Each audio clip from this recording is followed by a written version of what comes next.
Battle not with monsters, lest ye become a monster. Yeah. And if you gaze into the abyss gazes also into you. Right. But I would say, bring it on. If you gaze into the abyss long enough, you see the light, not the darkness. Are you sure about that? I'm betting my life on it. The following is a conversation with Jordan Peterson, an influential psychologist, lecturer, podcast host, and author of Maps of Meaning, 12 Rules for Life, and Beyond Order. This is the Lex Friedman Podcast. To support it, please check out our sponsors in the description. And now, dear friends, here's Jordan Peterson. Dostoevsky wrote in The Idiot, spoken through the character of Prince Mishkin, that beauty will save the world. Solzhenitsyn actually mentioned this in his Nobel Prize acceptance speech. What do you think Dostoevsky meant by that? Was he right? Well, I guess it's the divine that saves the world, let's say. You could say that by definition. And then you might say, well, are there pointers to that which will save the world or that which eternally saves the world? And the answer to that, in all likelihood, is yes. And that's maybe truth and love and justice and the classical virtues, beauty, perhaps in some sense foremost among them. That's a difficult case to make, but definitely a pointer. Which direction is the arrow pointing? Well, the arrow's pointing up. And no, I think that which it points to is what beauty points to. It transcends beauty. It's more than beauty. And that speaks to the divine. It points to the divine. Yeah, and I would say again, by definition, because we could define the divine in some real sense.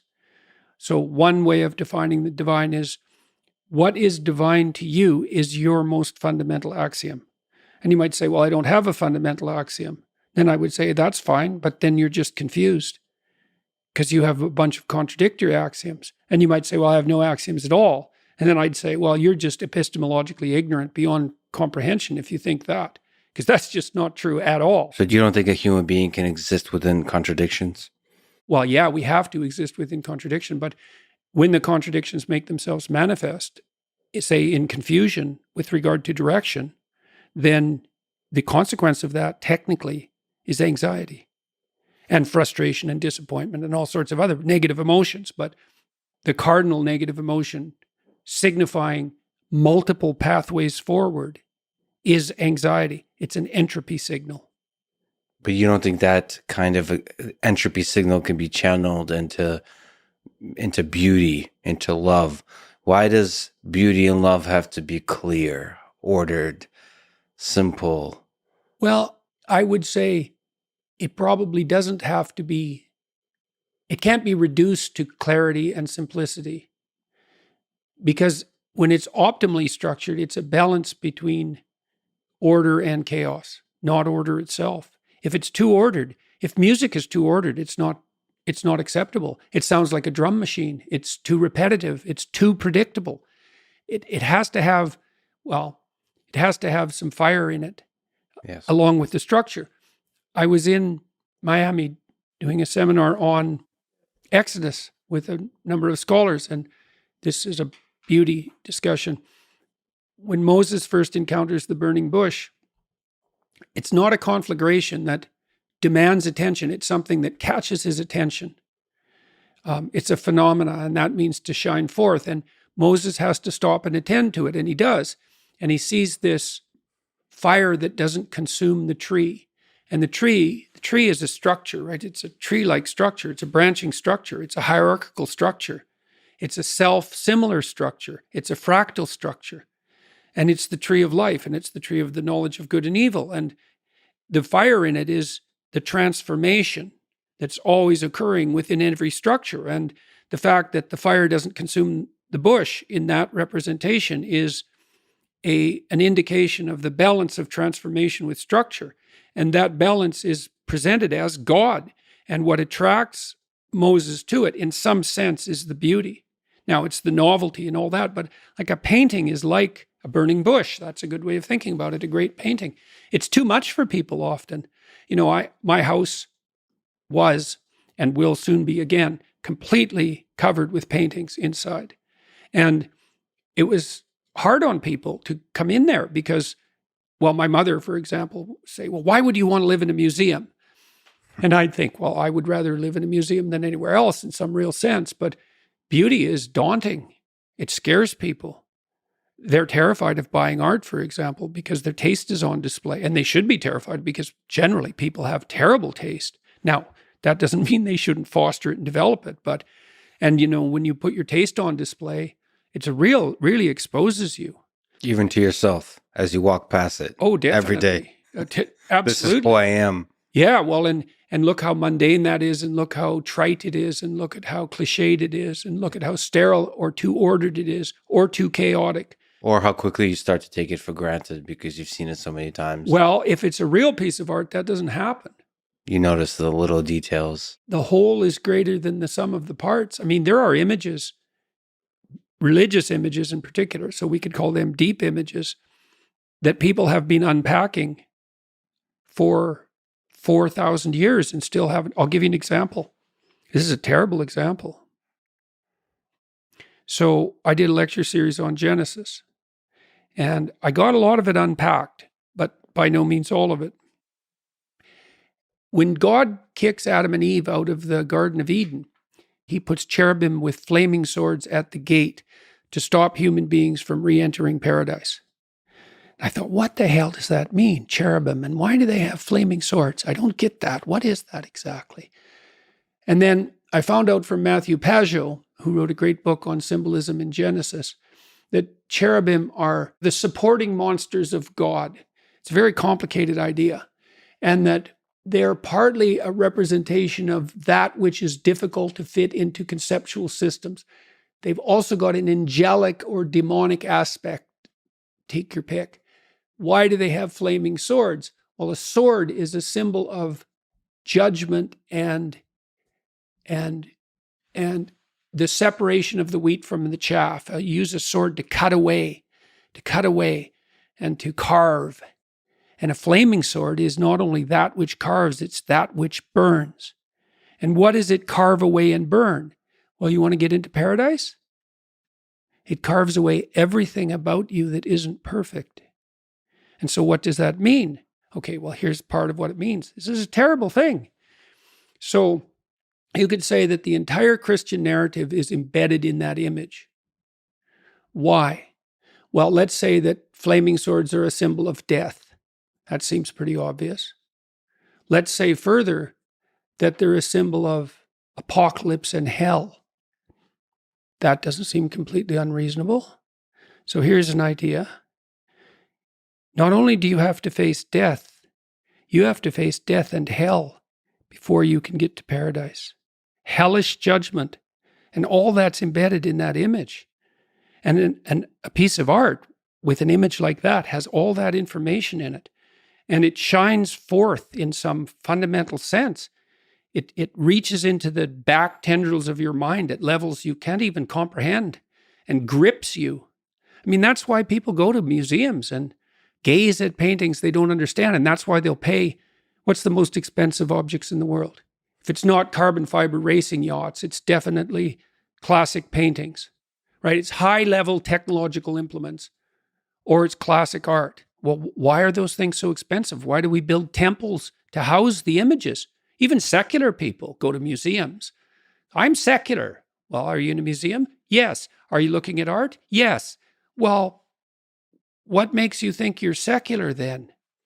It's arguable that the thing many, many centuries from now that will remain of all of human civilization will be our art. Well, not even the words. Well, you know, a book has remained a very long time, right? The biblical writings. Not that long. No, a few millennia. That's right. But that's in the full arc of living organisms. Yeah. Perhaps will not be. Well, we have images we have artistic images that are at least 50,000 years old, right? That have survived. And some of those they're already profound in their symbolism. The By we, Venus of do you Will mean and Dorothy. humans? Yeah, we found them. Yeah. And they've lasted that long. And then think about Europe. Secular people all over the world make pilgrimages to Europe. Well, why? Because of the beauty. obviously. I mean, that's self-evident. And it's partly because there are things in Europe that are so beautiful, they take your breath away, right? They make your hair stand on end. They fill you with a sense of awe. And we need to see those things. It's not optional. We need to see those things. The cathedrals. I was in a cathedral in Vienna, and it was terribly beautiful, you know. Terribly beautiful. Well, it was terribly beautiful. Is beauty painful for you? Is that the highest form of beauty? It really challenges you? Oh, definitely. Yeah. I got a good analysis of the statue of David. Michelangelo's statue says, "You could be far more than you are." That's what that statue says. And this cathedral, you know, we went down into the understructure of it, and there were 3 floors of bones from the plague, and there they all are. And then that cathedral's on top of it. It's no joke to go visit a place like that. No, it rattles you to the core. And our religious systems have become propositionally dubious. But there's no arguing with the architecture, although modern architects like to, with their sterility and their giant middle fingers erected everywhere. But beauty is a terrible pointer to God. And, you know, a secular person will say, well, I don't believe in God. It's like, have it your way. You cannot move forward into the unforeseen horizon of the future except on faith. And you might say, well, I have no faith. It's like, well, good luck with the future then, because what are you then, nihilistic and hopeless and anxiety-ridden? And if not, well, something's guiding you forward. It's faith in something or multiple things, which just makes you a polytheist, which I wouldn't recommend. Well, let me ask you one short-lived biological meat bag to another. Who is God then? Let's try to sneak up to this question if it's at all possible. Is it possible to even talk about this? Well, it better be, because otherwise there's no communicating about it, right? It has to be something that can be brought down to earth. Well, we might be too dumb to bring it down. It's not just ignorant, it's also sinful, right? So, because there's not knowing, and then there's wanting to know or refusing to know. Yeah. And so you might say, well, could you extract God from a description of the objective world, right? Is God just the ultimate unity of the natural reality? And I would say, well, in a sense, there's some truth in that, but not exactly, because God, in the highest sense, is the spirit that you must emulate in order to thrive. How's that for a biological definition? Spirit is a pattern. The spirit that you must emulate in order to thrive. So it's a kind of, in one sense, when we say the human spirit, it's that. It's an animating principle. Yeah. It's a pattern. Okay. And you might say, well, what's the pattern? Okay, well, I can tell you that to some degree. Imagine that, like you're gripped by beauty, you're gripped by admiration. So, and you can just notice this. This isn't propositional. You have to notice it. It's like, oh, turns out I admire that person. So what does that mean? Well, it means I would like to be like him or her. That's what admiration means. It means there's something about the way they are that compels imitation, another instinct, or inspires respect or awe even. Okay, what is that grips you? Well, I don't know. Well, let's say, okay, fine, but it grips you and you want to be like that. Kids hero worship, for example, and so do adults for that matter, unless they become entirely cynical. I worship quite a few heroes. Yeah, well, there you go. Proudly. Yes, well, there you go. And there's no, that worship, that celebration and proclivity to imitate is worship. That's what worship means most fundamentally. Now imagine you took the set of all admirable people and you extracted out AI learning. You extracted out the central features of what constitutes admirable. And then you did that repeatedly until you purified it to what was most admirable. That's as good as you're going to get in terms of a representation of God. And you might say, well, I don't believe in that. It's like, well, what do you mean? Yeah. It's not a set of propositional facts. It's not a scientific theory about the structure of the objective world. And then I could say something about that too, because I've been thinking about this a lot, especially since talking to Richard Dawkins. It's like, okay, the postmodernist types, going back way before Derrida and Foucault, maybe back to Nietzsche, who I admire greatly, by the way, says, God is dead. It's like, okay.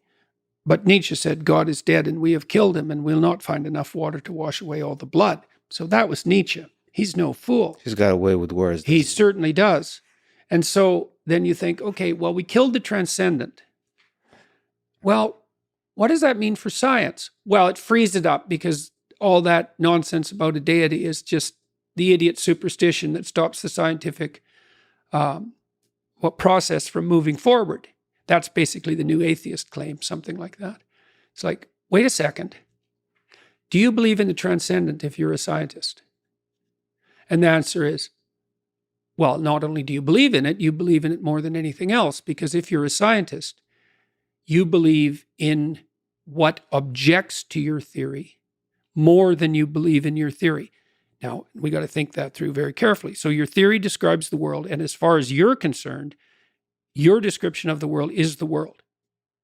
But because you're a scientist, you think, well, even though that's my description of the world and that's what I believe, there's something beyond what I believe.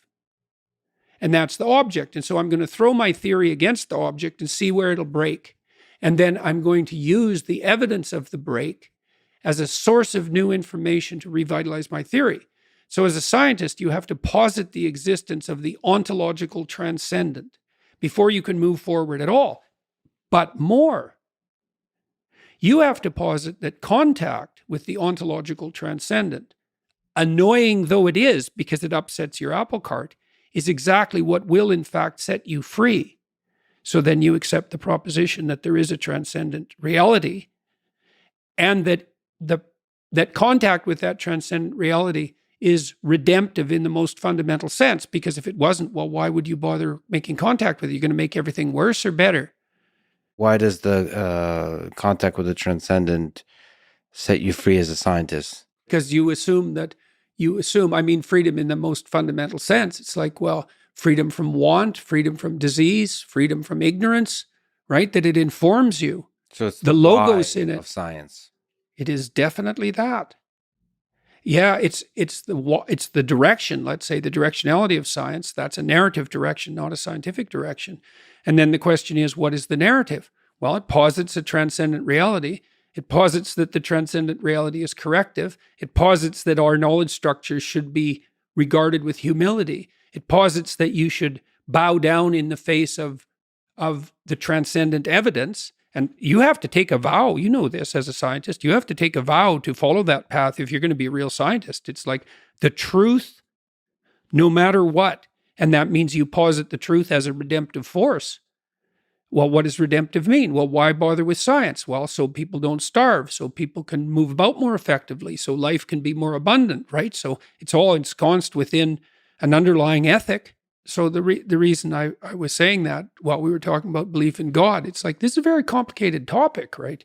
Do you believe in a transcendent reality? See, okay, now let's say you buy the argument I just made on the natural front. And you say, yeah, that's just nature. That's not God. And then I'd say, well, what makes you think you know what nature is? Like, see, the problem with that argument is that it already presumes a reductionist, materialist, objective view of what constitutes nature. But if you're a scientist, you're going to think, well, in the final analysis, I don't know what nature is. I certainly don't know its origin or destination point. I don't know its teleology. I'm really ignorant about nature. And so when I say it's nothing but nature, I shouldn't mean it's nothing but what I understand nature to be. So I could say, will we have a fully reductionist account of cognitive processes? And the answer to that is yes, but by the time we do that, our understanding of matter will have transformed so much that what we think of as reductionist now won't look anything like what we think of reductionism now. Matter isn't dead dust. I don't know what it is. I have no idea what it is. Matter is what matters. There's a definition. That's a very weird definition. But the notion that we have, that if you're a reductionist, a materialist reductionist, that you can reduce the complexity of what is to your assumptions about the nature of matter, That's not a scientific Your proposition. specific limited human assumptions of this century, of this week, that so You in bet. in some sense, without God in this complicated big definition we're talking about, there's no humility, or it's There's less not enough. there's less likely to be, or rather science can err in taking a trajectory away from humility Well, without something much more powerful than individual human. yeah, well then, and we know, the Frankenstein story comes out of that instantly. And that's a good story for the current times. It's like you're playing around with making new life. You bloody well better make sure you have your arrows pointed up. And it's interesting because you said science has an ethic to it. I think It's embedded in an ethic. well, there's science is a big word. Yeah. And it includes a lot of disciplines that have different traditions. So biology, chemistry, genetics, physics, those are very different communities. And I think biology, especially when you get closer and closer to medicine and to the human body, does have a very serious, first of all, it has a history with Nazi Germany of being abused and all those kinds of things, but it has a history of taking this stuff seriously.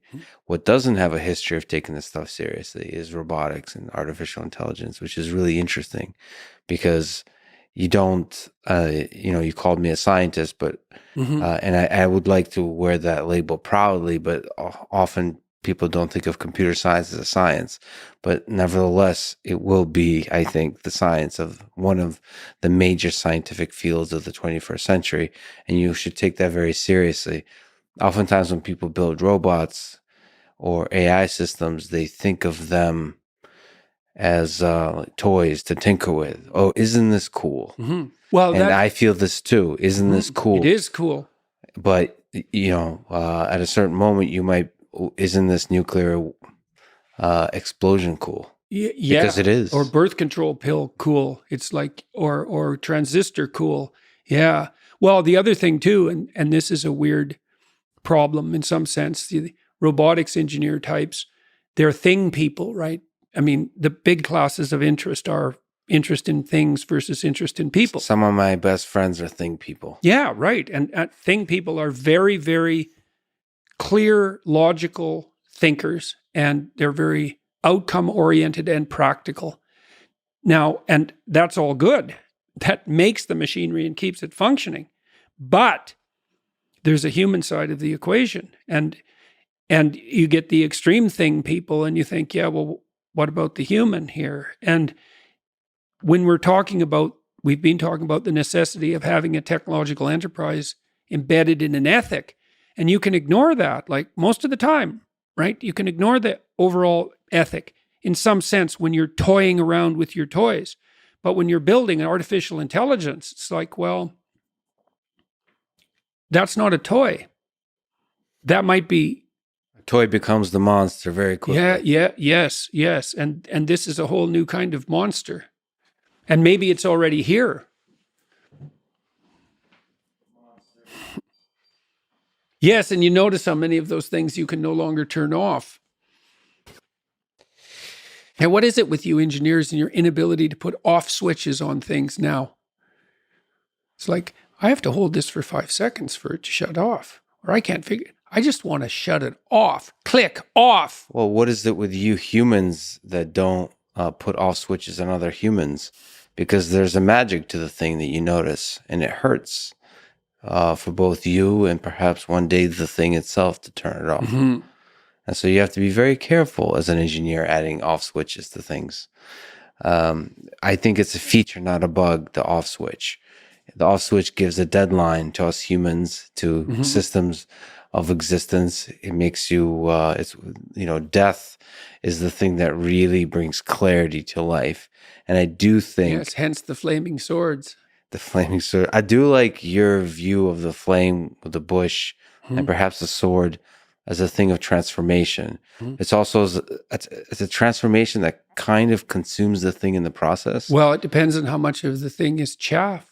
This is why you can't touch the Ark of the Covenant, for example. And this is why people can have very bad psychedelic trips, It's like if you're 95% dead wood and you get too close to the flame, the 5% that's left might not be able to make it.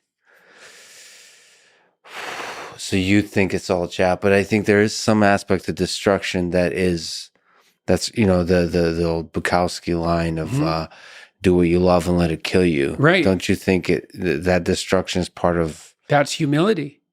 that's humility? You bet. It's like invite in the judgment. Invite in the judgment because maybe you can die a little bit instead of dying completely. Yeah. And I think it's Alfred North Whitehead.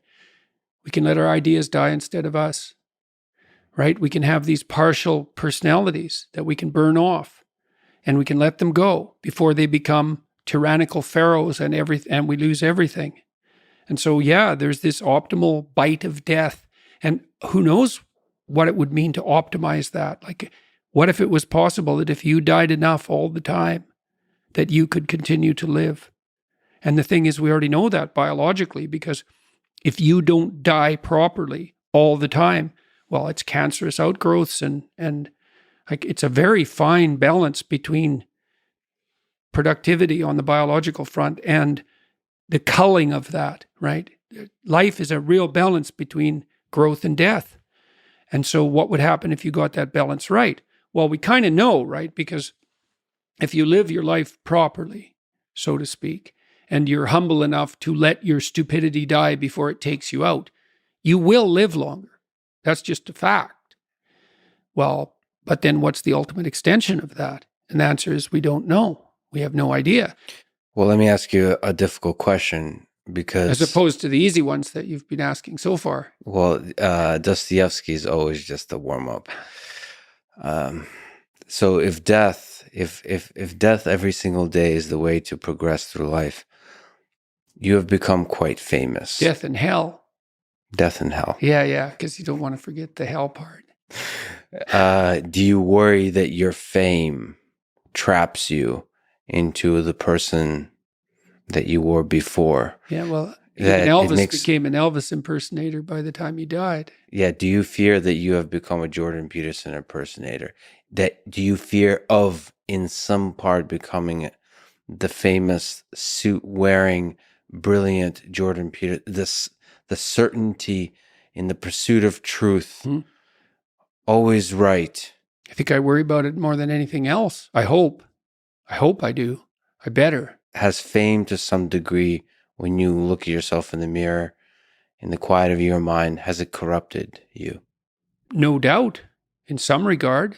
I mean, it's a very difficult thing to avoid, because things change around you. People are much more likely to do what you ask, for example, right?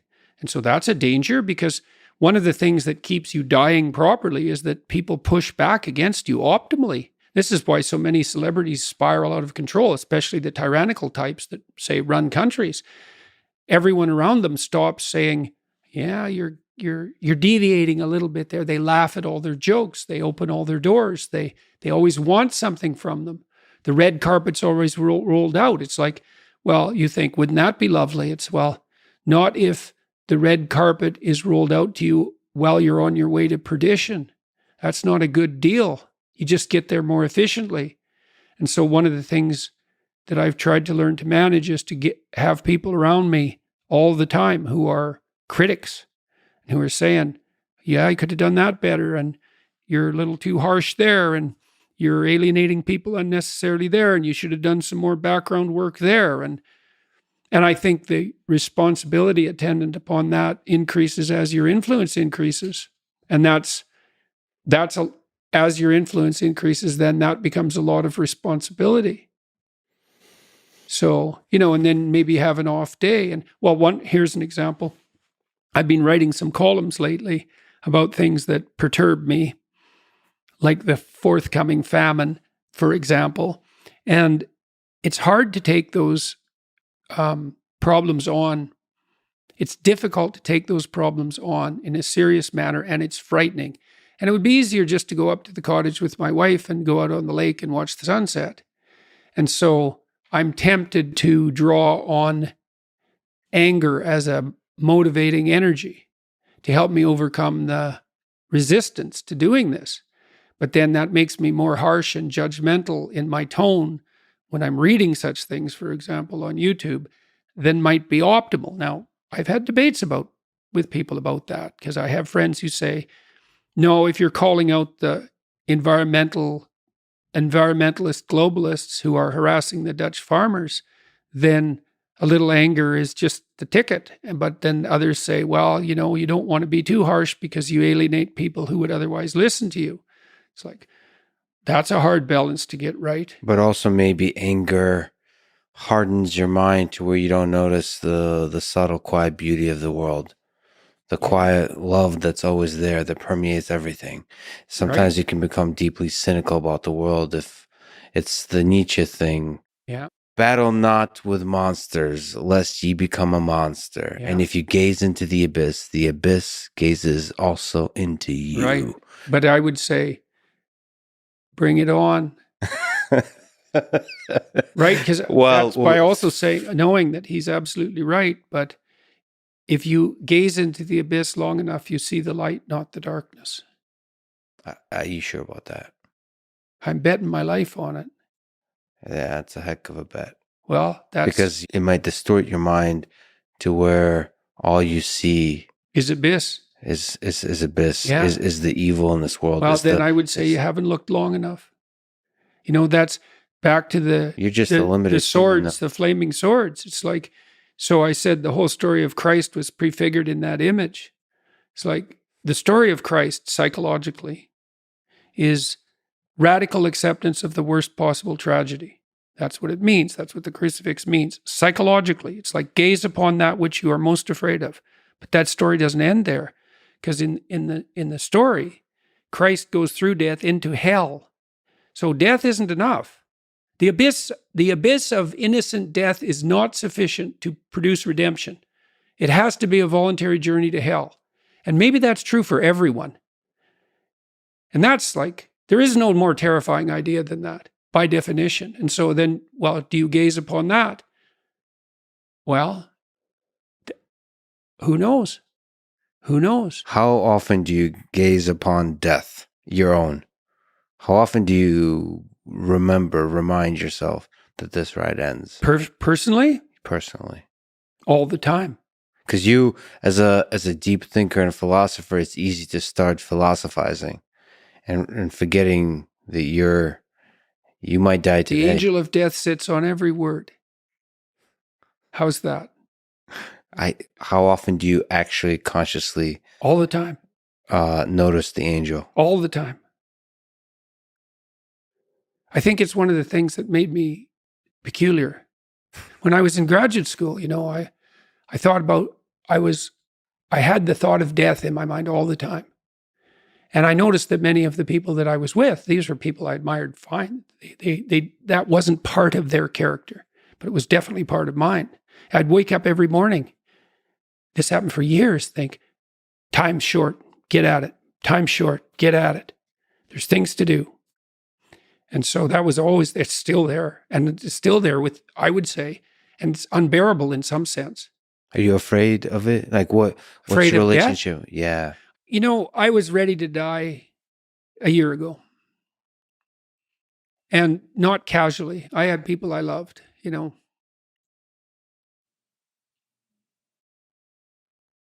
So no, I'm not very worried about me, but I'm very worried about making a mistake.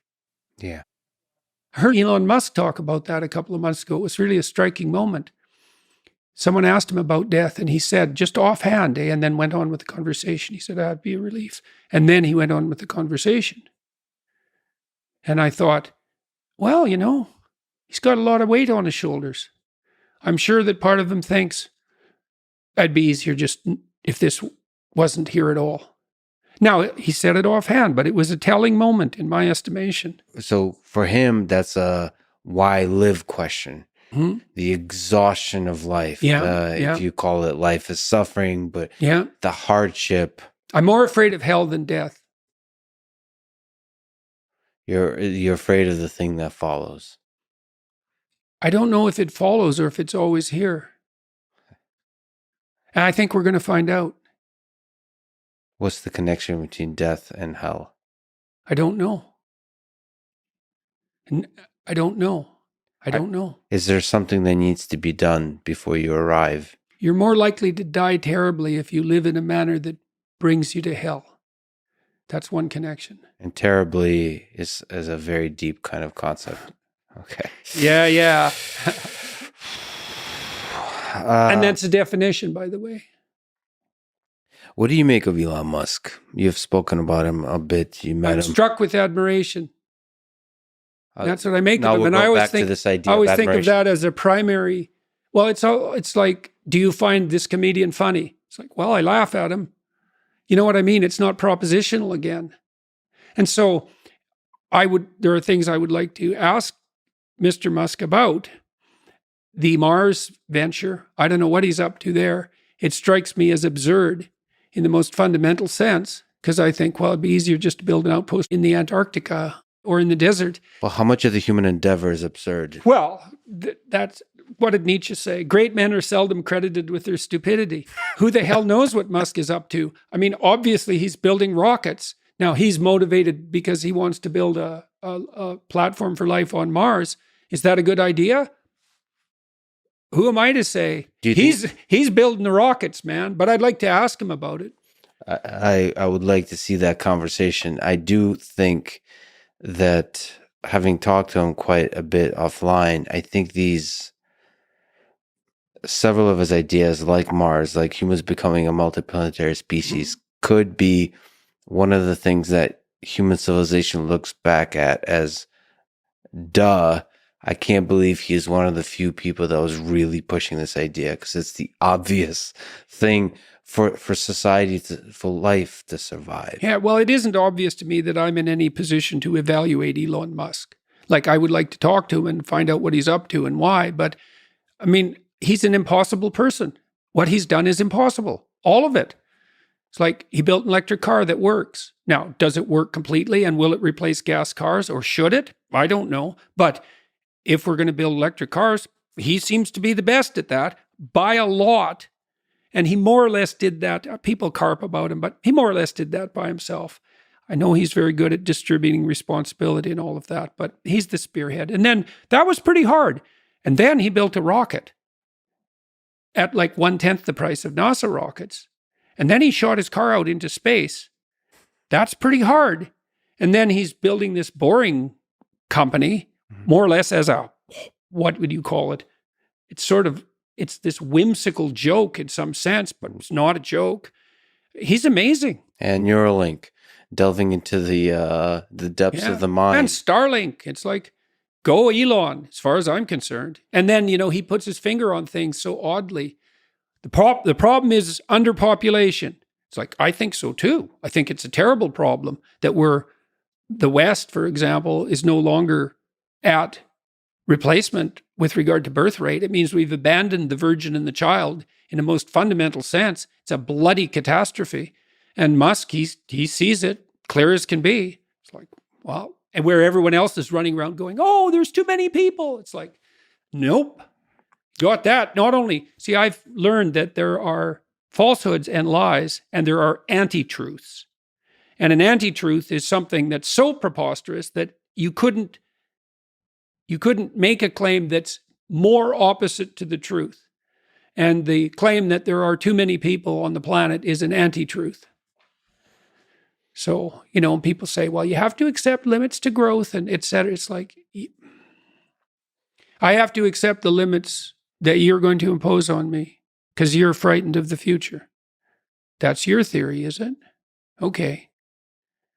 Well, it's an idea. It could be a right idea. It could be a wrong idea. I think anti-truth. Here, I'll tell you why it's the wrong idea, I think. So imagine that there's an emergency. Dragon. There's a dragon. Someone comes and says, there's a dragon. I'm the guy to deal with it. That's what the environmentalists say, the radical types who push limits to growth. Then I look at them and I think, okay, is that dragon real or not? That's one question. Well, I ask that question of myself every time when I spend time alone. Is the apocalypse looming on the environmental front? Yes or no? I'll just leave that aside for the time being. I think you can make a case both ways for a bunch of different reasons. And it's not a trivial concern. and we've overfished the oceans terribly. And there are environmental issues that are looming large. Whether climate change is the cardinal one or not is a whole different question, but we won't get into that. That's not the issue. You're clamoring about a dragon. Okay. Why should I listen to you? Well, let's see how you're reacting to the dragon. First of all, you're scared stiff and in a state of panic. That might indicate you're not the man for the job. Second, you're willing to use compulsion to harness other people to fight the dragon for you. So now not only are you terrified, you're a terrified tyrant. So then I would say, well, then you're not the Moses that we need to lead us out of this particular exodus. And maybe that's a neurological explanation. It's like, if you're so afraid of what you're facing, that you're terrified into paralysis and nihilism, and that you're willing to use tyrannical compulsion to get your way, you are not the right leader for the time. So then I like someone like Bjorn Lomborg or Matt Ridley or Marion Tupy. And they say, well, look, we've got our environmental problems. And maybe you could make a case that there's a Malthusian element in some situations. But fundamentally, the track record of the human race is that we learn very fast and faster all the time to do more with less. And we've got this. And I think, yes, to that idea. And I think about it in a fundamental way. It's like, I trust Lomborg. I trust Tupy. I trust Matt Ridley. They've thought about these things deeply. They're not just saying, oh, the environment doesn't matter, whatever the environment is. The environment. I don't even know what that is. That's everything. The environment. I'm concerned about the environment. It's like, how is that different than saying I'm worried about everything? How are those statements different semantically? Well, yeah, the environment, it could be, I'm worried about human society. A lot of these complex systems are difficult to talk about because there's so much involved, for sure. Yeah, everything. And then these models, because people have gone after me because I don't buy the climate models. Well, I think about the climate models as extended into the economic models, because the climate model is, well, there's going to be a certain degree of heating, let's say by 2100. It's like, okay, some of that might be human generated. Some of it's a consequence of warming after the ice age. This has happened before, but fair enough. Let's take your presumption. Although there are multiple presumptions, and any error in your model multiplies as time extends, but to have it your way. Okay, now we're going to extend the climate model, so to speak, into the economic model. So I just did an analysis of a paper by Deloitte, third biggest company in the US, 300,000 employees, major league consultants. They just produced a report in May. I wrote an article for it in the Telegraph, which I'm going to release this week on my YouTube channel. Said, well, if we get the climate problem under control economically, because that's where the models are now being generated on the economic front. So now we have to model the environment, that's climate, and we have to model the economy, and then we have to model their joint interaction, and then we have to predict 100 years into the future, and then we have to put a dollar value on that, and then we have to claim that we can do that, which we can't, and then this is our conclusion. We're going to go through a difficult period of privation, because if we don't accept limits to growth, there's going to be a catastrophe 50 years in the future or thereabouts. And so to avert that catastrophe, we are going to make people poorer now. How much poorer? Well, not a lot compared to how much richer they're going to be, but definitely, and they say this in their own models, definitely poorer than they would be if we just left them the hell alone. And so then I think, okay, poorer, eh? Who? Well, let's look at it biologically. You've got a hierarchy, right, of stability and security. That's a hierarchy, or one type. You stress a hierarchy like that, a social hierarchy. So there's birds in an environment, and an avian flu comes in. And then you look at the birds in the social hierarchy, and the low-ranking birds have the worst nests. So they're most exposed to wind and rain and sun, and farthest from food supplies and most exposed to predators. And so those birds are stressed, which is what happens to you at the bottom of a hierarchy. You're more stressed because your life is more uncertain. You're more stressed. Your immunological function is compromised because of that. You're sacrificing the future for the present. An avian flu comes in and the birds die from the bottom up. That happens in every epidemic. You die from the bottom up. Okay. So they say when the aristocracy catches a cold, the working class dies of pneumonia. All right. So now we're going to make people poorer. Okay. Who? Well, we know who we make poorer when we make people poorer. We make those who are barely hanging on poorer. And what does that mean? It means they die.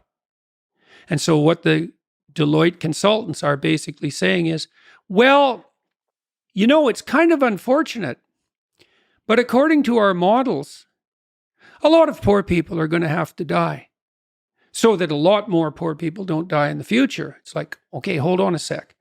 Which of those two things am I supposed to regard with certainty? The hypothetical poor people that you're going to hypothetically save 100 years from now? Or the actual poor people that you are actually going to kill in the next 10 years? Well, I'm going to cast my lot with the actual poor people that you're actually going to kill. And then I think further, it's like, well, okay, the Deloitte consultants, have you actually modeled the world? Or is this a big advertising shtick designed to attract your corporate clients with the demonstration that you're so intelligent that you can actually model the entire ecosystem of the world, including the economic system, and predict it 100 years forward? And isn't there a bit of a moral hazard in making a claim like that? Just a trifle, especially when... So I talked to Bjorn Lomborg and Michael Jan last week. I accepted the UN estimates of starvation this coming year. 150 million people will suffer food insecurity. Food insecurity. Yeah, food insecurity. That's the bloody buzzword. Famine. Well, Michael Jan thought 1.2 billion. And then that it'll spiral because he said what happens in a famine is that the governments go nuts, crazy. The governments destabilize. And then they appropriate the food from the farmers. Then the farmers don't have any money. Then they can't grow crops. And I think, yeah, that's exactly what they do. That's exactly what would happen. And so Jan told me 1.2 billion, and then Bjorn Lomborg said the same thing. I didn't even ask him. He just made it as an offhand comment. So... Let me ask you about the famine of the 30s. Yeah. Do you think... In the Ukraine? In the Ukraine. Oh, yeah. Fun. Similar, a lot of the things you mentioned in the last few sentences kind of echo to that part of human history. The hole in the door. Do you... Which no one knows about. Well, now I've just spent 4 weeks in Ukraine. Oh, yeah. There's different parts of the world that still, even if they don't know, they know. Yeah, right. They feel history runs in the blood. The Dutch knew, in some sense. They had a famine at the end of World War II, and part of the reason the Dutch farmers are so unbelievably efficient and productive is that the Dutch swore at the end of World War II that was not going to happen again. And then they had to scrape land out of the ocean because Holland, that's quite a country. It shouldn't even exist. The fact that it's the world's number 2 exporter, you know that it's the world's number 2 exporter of agricultural products, Holland.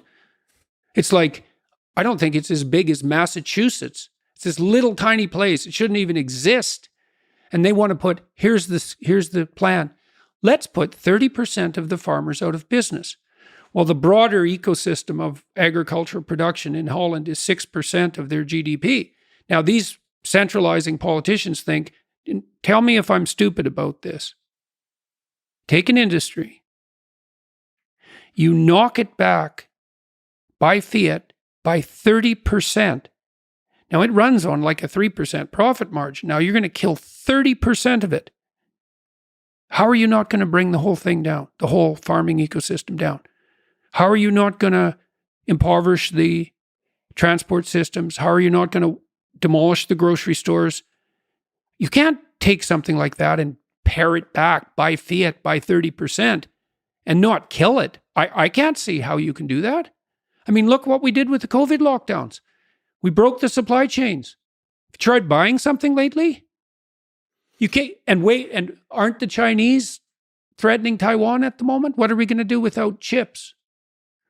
So I don't know what these people are thinking. And then I think, okay, what are they thinking? Well, the Deloitte people are thinking, aren't we smart? And shouldn't we be hired by our corporate employers? It's like, okay, too bad about the poor. What are the environmentalists thinking? We love the planet. It's like, do you? We love the poor.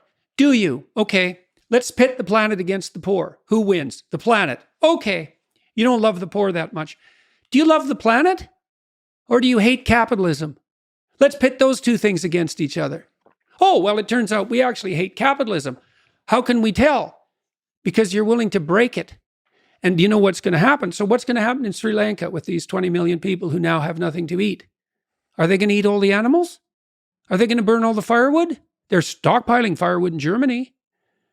It's like, so is your environmental globalist utopia going to kill the poor and destroy the planet?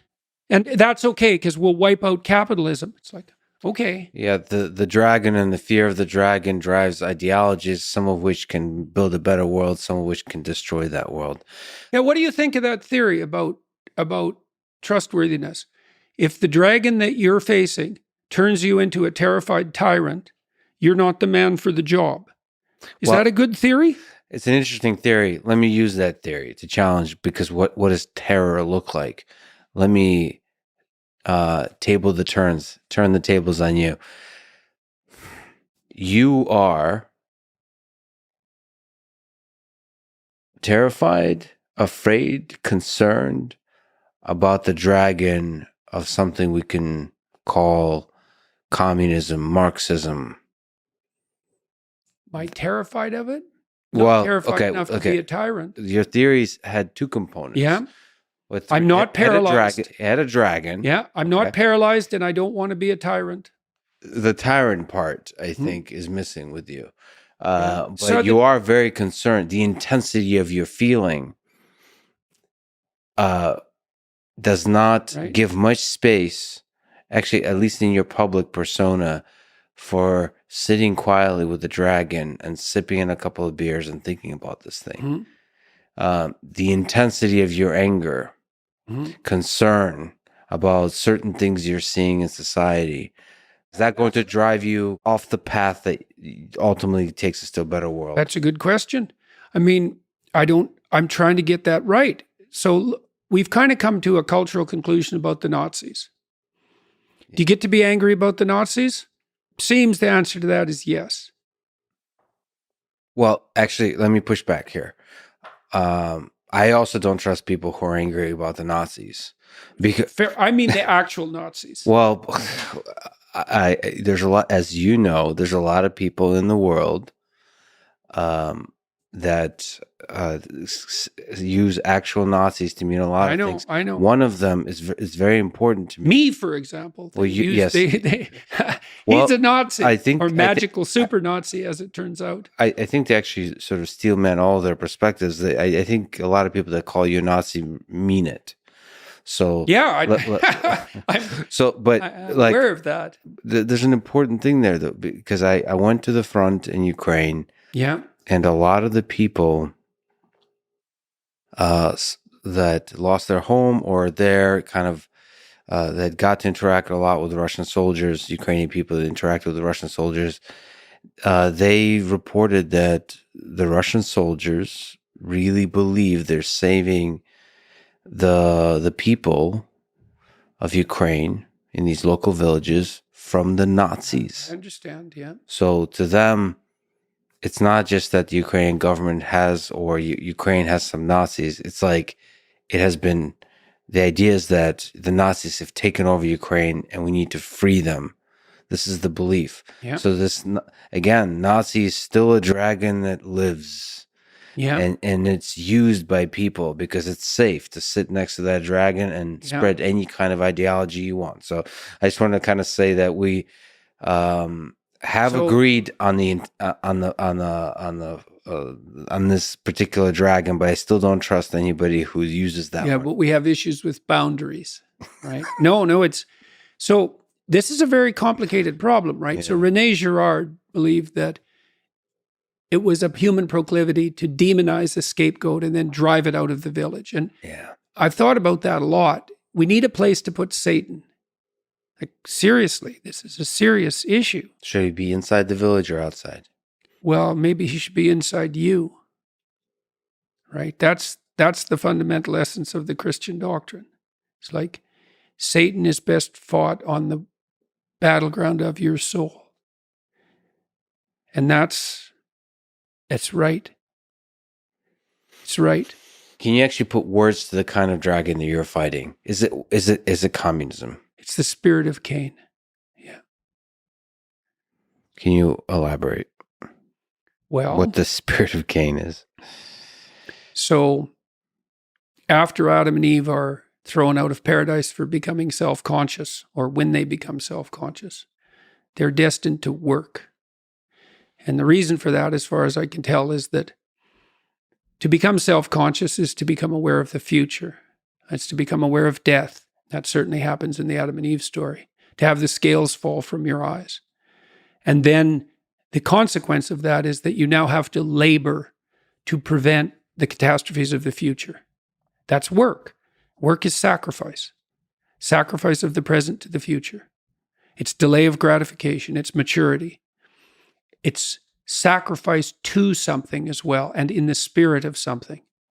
Okay, so now Adam and Eve have two children, Cain and Abel. So those are the first two people in history, because the Garden of Eden doesn't count. And they're the first two people who are born rather than created. So they're the first two people. And that's a hell of a story, because it's a story of fratricidal murder that degenerates into genocide, flood, and tyranny. So that's fun for the opening salvo of the story, let's say. And Abel and Cain both make sacrifices. And for some reason, Abel's sacrifices please God. It's not exactly clear why. And Cain's don't. Now, there's an implication in the text that it's because Cain's sacrifices are second rate.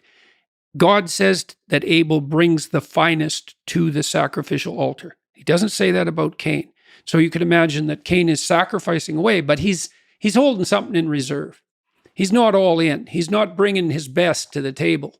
He's not offering his best to God. And so Abel thrives like mad.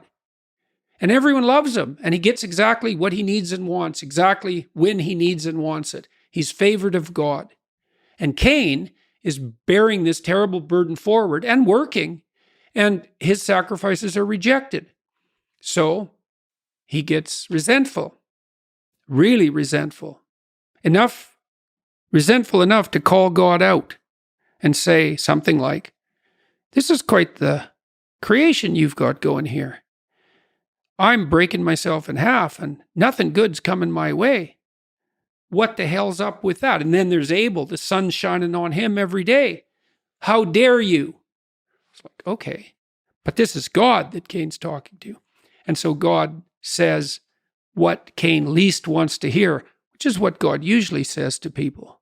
He says, "Look to your own devices.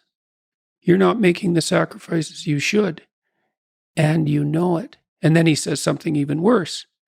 He says, "Sin crouches at your door like a sexually aroused predatory animal, and you've invited it in to have your way, to have its way with you." And so he basically says, you have allowed your resentment to preoccupy yourself, and now you're brooding upon it and generating something creative, new, and awful, possessed by the spirit of resentment. And that's why you're in the miserable state you're in.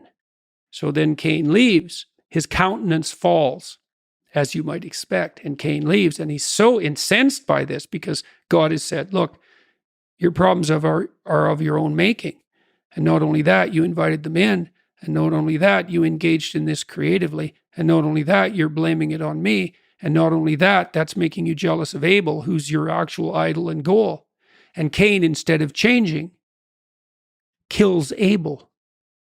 Right? And then Cain's descendants are the first people who make weapons of war. And so that's, okay, you want to know what I think? That's the eternal story of mankind. And it's playing out right now. except at 1,000 times the rate. Can I present to you a difficult truth? Perhaps not a truth, but a thought I have, that it is not always easy to know which among us are the Cain. That's for sure. And resentment, it is possible to imagine you as the person who has a resentment towards a particular worldview that you really worry about. Yeah, well, I talked to a good friend of mine last week about that publicly. We'll release it. So I said, well, do I have a particular animus against the left, let's say? It's like, well, probably. Okay, why? Well, first of all, I'm a university professor. It's not like the universities are threatened by the right. They're threatened by the left, 100%. And they're not just threatened a little bit, they're threatened a lot.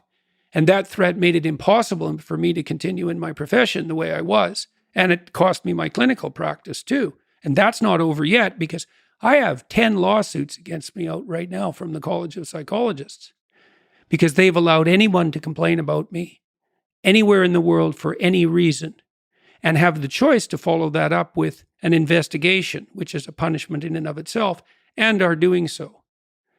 And then I've been tortured nearly to death multiple times by bad actors on the left. Now, I've had my fair share of radical right-wingers being unhappy with what I've said, but personally, that's been the left the whole time.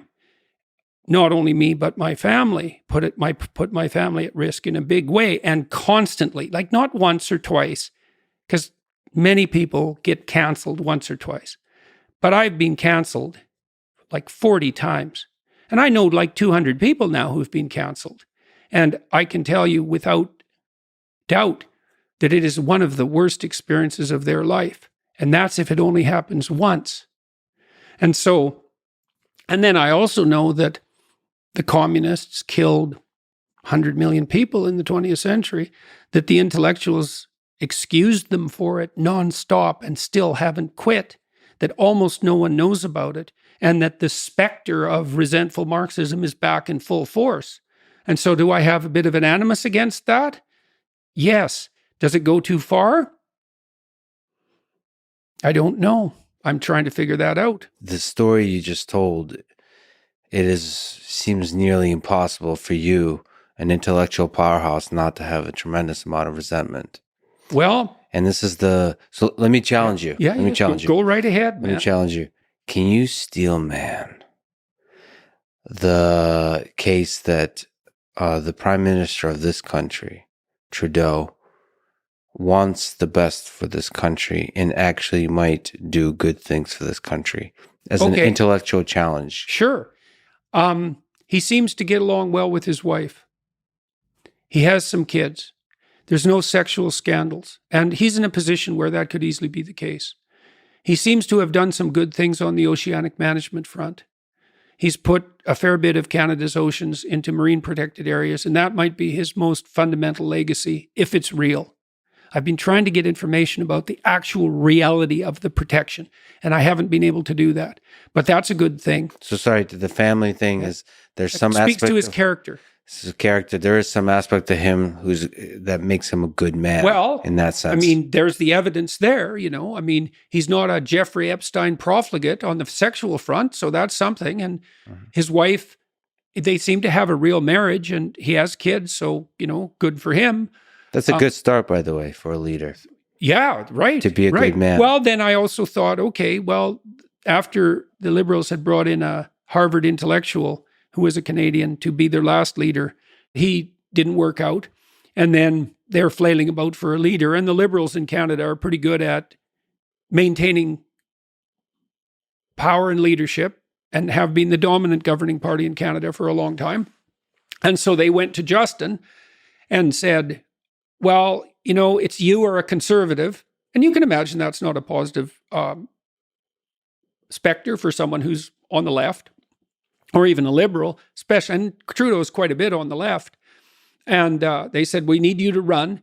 And then I thought, okay, well, the answer to that should have been no, because the Trudeau, Justin has no training for this, no experience. He's a part-time drama teacher fundamentally. He hadn't run a business. He just didn't know enough to be prime minister. But then I'm trying to put myself in his position. So it's like, okay, I don't know enough, but I'm young and we don't want the Conservatives. And they had a run, a 10-year run. So maybe it was time for a new government. Maybe I could grow into this man. Maybe I could surround myself with good people and I could learn humbly and I could become the person I'm now pretending to be, which we all have to do as we move forward, right? And so then I thought, okay, I think you made a mistake there because you ran only on your father's name and you didn't have the background. But let's give the devil his due and say that's no problem. Okay, so now what do? Well, you get elected and your first act is to make the cabinet 50% women, despite the fact that only 25% of the elected members are female. It's like, okay, you just halved your talent pool. That was a really bad move for your first move. Can I ask you about that? Yeah. Do you think, where does that move come from?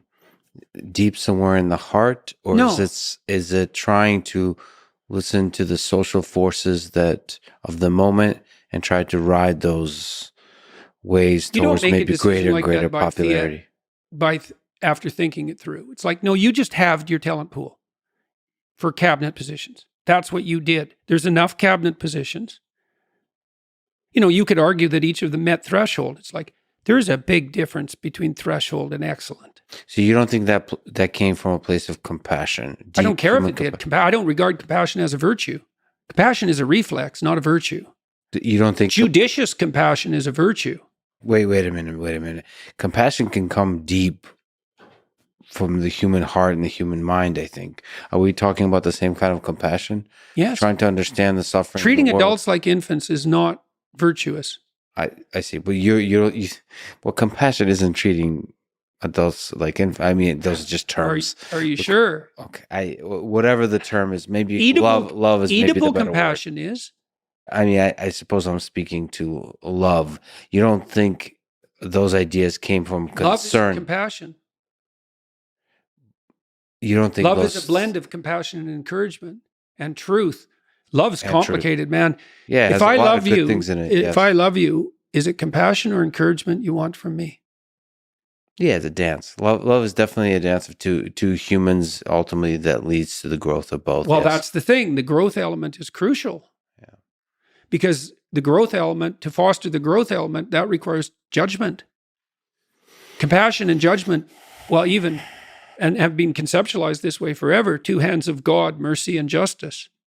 They have to operate in tandem, right? And mercy is,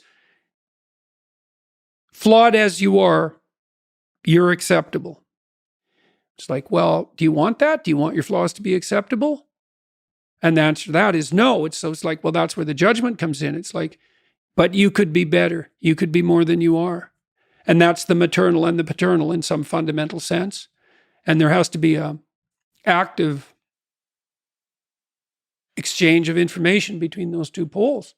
So even if Trudeau was motivated by compassion, it's like, yeah, just how loving are you, first of all? No, it was a really bad decision. And then he's expressed contempt for monetary policy. I'm not interested in monetary policy. It's like, okay, but you're a prime minister.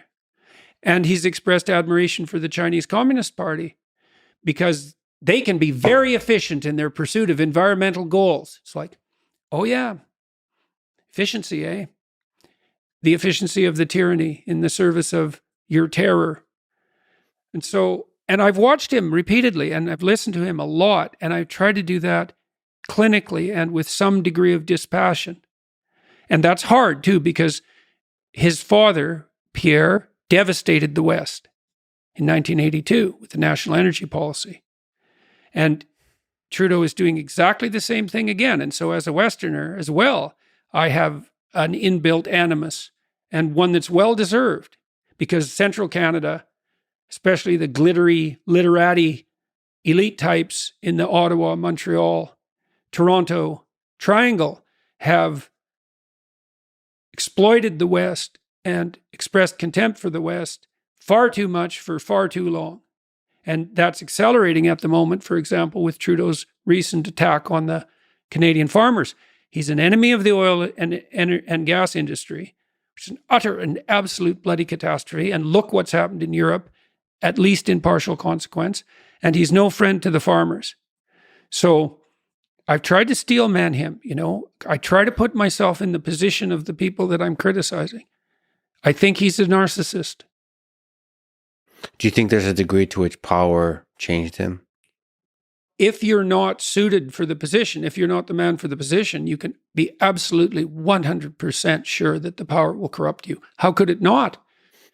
I mean, at the least, if you don't have the chops for the job, you have to devalue the job to the point where you can feel comfortable inhabiting it. So, yes, I think that it's corrupted him. And I mean, look at him doubling down. We wear masks in flights into Canada. We have to fill out an ArriveCAN bureaucratic form on our phones because a passport isn't good enough. We can't get a passport. What if you're 85 and you don't know how to use a smartphone? Oh, well, too bad for you. Yeah. It's like, yes, it's corrupted him. Would you talk to him? Well, if you were to sit down and talk with him and he wanted to talk, would you, and what kind of things would you talk about, perhaps on your podcast? I don't think I've ever said no to talking to anyone. So, which is, Would you, would that be a first, or would you make that conversation? Do you believe in the power of No, I'd conversation ask in him. those kinds of contexts? No, if he was willing to talk to me, I'd talk because I'd like to ask him. I have lots of things I'd like to ask him about. I mean, I've had political types in Canada on my podcast and tried to ask them questions. So I'd like to know. Is there something? And maybe I've got a big part of him wrong. Yes. And I probably do. But my observation has been that every chance he had to retreat from his pharaonic position, let's say, he doubled down. And our parliament is not running for the next year. It's still Zoom in. It's still COVID lockdown parliament for the next year. It's already been fatally compromised, perhaps, by the lockdowns for the last couple of years. And this is Parliament we're talking about. Yeah. There's a kind of paralysis, fear-driven paralysis that also, in part, some of the most brilliant people I know are lost in this paralysis. I don't think people assign a word to it, but it's almost like a fear of this unknown thing that lurks in the shadows. And that, unfortunately, that fear is leveraged by people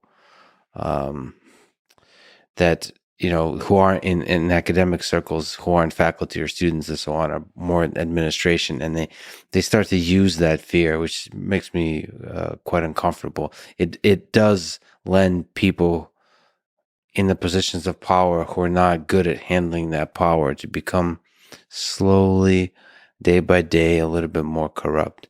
I was really trying to figure out, the last 2 weeks, thinking this through. It's like, how do you know? Let's say someone asked me a question in the YouTube comment. Said, well, why can I trust your advice on the environmental front? And I thought, that's a really good question. Okay, let's see if we can figure out the principles by which the advice would be trustworthy. Okay, how do you know it's not trustworthy? Well, one potential response to that would be the claims are not in accordance with the facts. But, facts are tricky things, and it depends on where you look for them. So that's a tough one to get right because, for example, Lomberg's fundamental critics argue about his facts, not just his interpretation of them. So that can't be an unerring guide. And so I thought, well, the facts exactly doesn't work because when it's about everything, there's too many facts. So then how do you determine if someone's a trustworthy guide in the face of the apocalyptic unknown? Because that's really the question.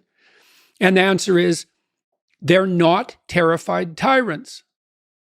I think that's the answer.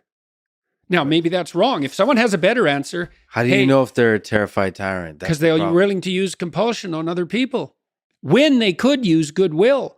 Like the farmers in Canada objected. They said, look, we have every economic reason to use as little fertilizer as we can because it's expensive.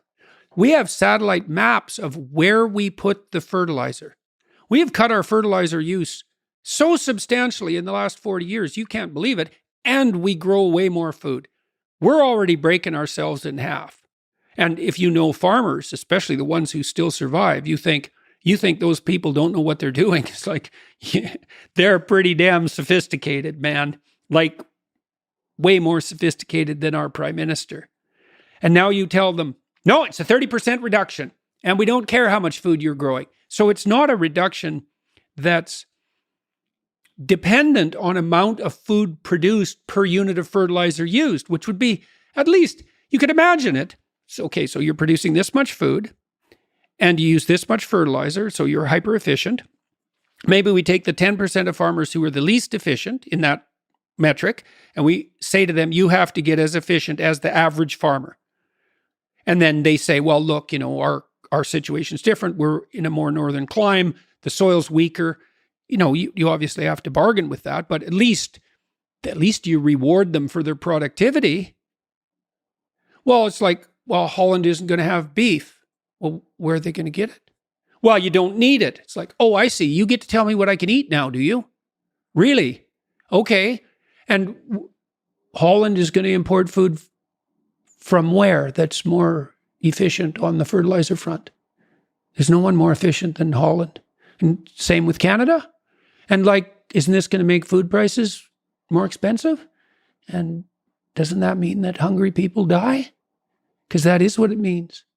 So ultimately, poor people pay the price of these kinds of policies. Not ultimately. Today. That's a crucial distinction because they say, well, ultimately the poor will benefit. Yeah, except the dead ones. Yes, today. Today, right. It seems like the story of war, too, is a time when the poor people suffer from the decision made by the powerful, the rich, the political elite. Yeah. Let me ask you about the war in Ukraine. Oh, yeah. I got into plenty of trouble about that, too. You're just a man in a suit talking on microphones and writing brilliant articles. There's also people dying, fighting. It's their land, it's their country, it's their history. This is true for both Russia and Ukraine. Yep. It's people trying to ask, they have many dragons and they're asking themselves a question, who are we? What is this? What is the future of this nation? We thought we are a great nation. And I think both countries say this. And they say, well, how do we become the great nation we thought we are? Yeah. And so what, first of all, you got in trouble. What's the dynamics of the trouble? And is it something you regret saying? No. I thought about it a lot. I laid out 4 reasons for the war. And then I was criticized in the Atlantic for the argument was reduced to 1 reason, which was a caricature of the reason. I gave a variety of reasons why the war happened. Mismanagement on the part of the West in relationship to Russia and foreign policy since the wall fell. It's understandable because it's extremely complex. Hyper-reliance on Russia as a cardinal source of energy provision for Europe in the wake of idiot environmental globalist utopianism. The expansionist tendencies of Russia that are analogous in some sense to the Soviet Union empire building. And then the last one, which is the one I got in trouble for, which is Putin's belief or willingness to manipulate his people into believing that Russia is a salvific force in the face of idiot Western wokeism. And that's the one I got in trouble for. It's like, well, you're justifying Putin. It's like,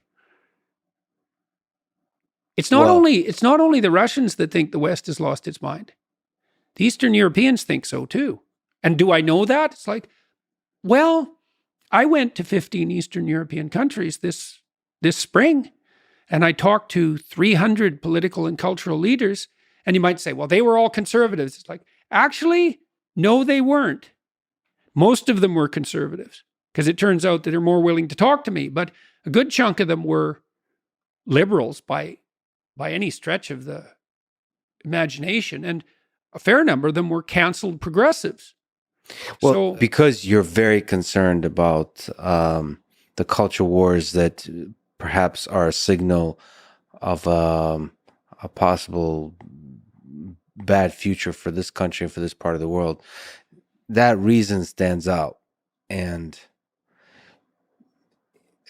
do you, sort of looking back at four reasons, think it deserves to have a place in one of the four? Because absolutely. Because it is, well, the four was bifurcated, because I said, look, Putin might believe this, and I actually think he does, because I read a bunch of Putin's speeches, and I have been reading them for 15 years. And my sense of people generally, and this was true of Hitler, it's like, well, what did Hitler believe? Well, did you read what he wrote? He just did what he said he was going to do. And you might think, well, some people are so tricky. They have a whole body of elaborated speech that's completely separate from their personality, and their personality is pursuing a different agenda, and this whole body of speech is nothing but a front. Yeah. It's like, good luck finding someone that sophisticated. First of all, if you say things long enough, you're going to believe them. That's a really interesting and fascinating and important point. Even if you start out as a lie, as a propaganda, I think Hitler is an example of somebody that I think really quickly you start to believe the propaganda. Well, really interesting. You've thought a lot about AI systems. It's like, don't you become what you practice? And the answer to that is, well, absolutely. We even know the neurology. It's like when you first formulate a concept, huge swaths of your cortex are lit up, so to speak. But as you practice that, first of all, the right hemisphere stops participating, and then the left participates less and less until you build specialized machinery for exactly that conceptual frame. And then you start to see it, not just think it. And so if you're telling the same lies over and over, who do you think you're fooling? Think, well, I can withstand my own lies. Not if they're effective lies. And if they're effective enough to fool millions of people, and then they reflect them back to you, what makes you think you're going to be able to withstand that?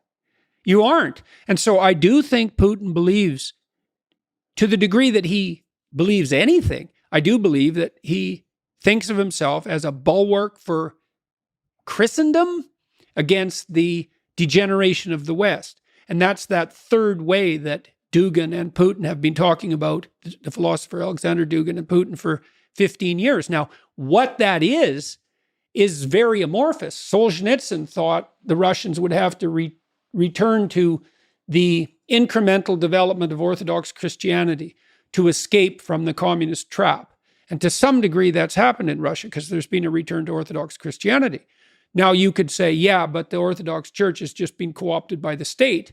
And I would say there's some evidence for that. I've heard, for example, that the Metropolitan owns, now I don't know if this is true, owns $5 billion worth of personal property. And I would say there's a bit of a moral hazard in that.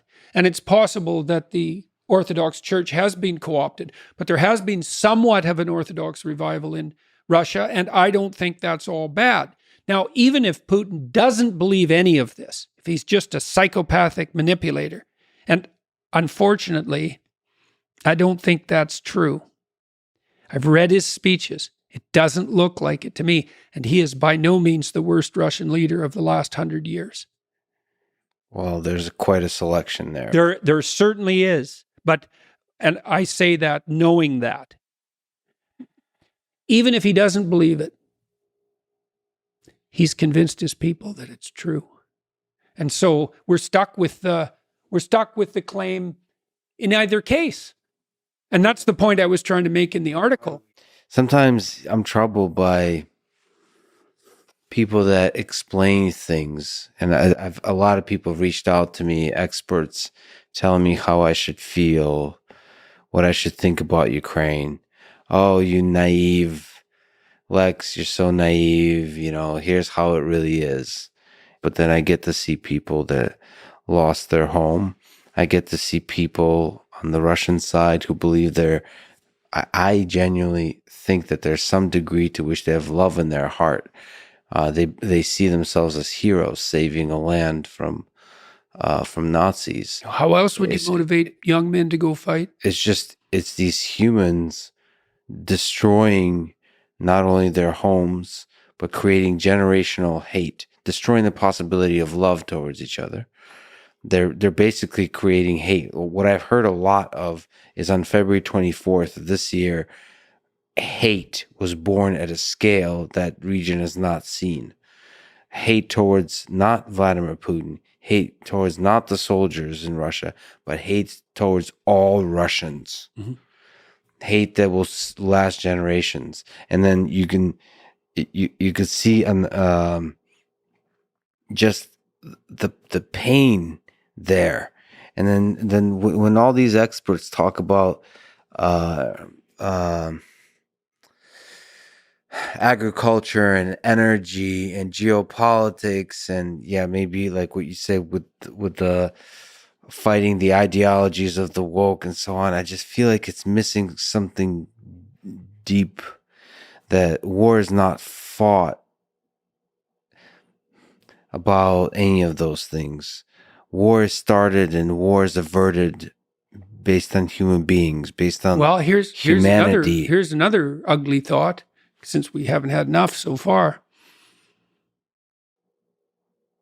We locked everything down for COVID. How much face-to-face communication was there between the West and Vladimir Putin? How about none? Yeah. How about that was the wrong amount? Especially given that Europe was completely dependent on Putin for its energy supplies. Well, not completely, but you know what I mean. Materially and significantly.